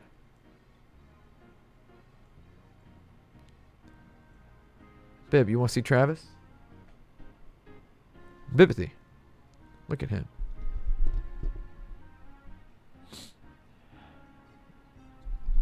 He knows it's almost time for dinner. He's just going to stand there like a weirdo until he gets dinner. I guess maybe he's going to go drink some water. Yeah, he's going to go drink some water. Well, I'll see y'all later. My floor boys. Yeah, he's thirsty. He's got to, if he's drinking water, it means he's also got to go pee. So, I'll see y'all real soon. Goodbye.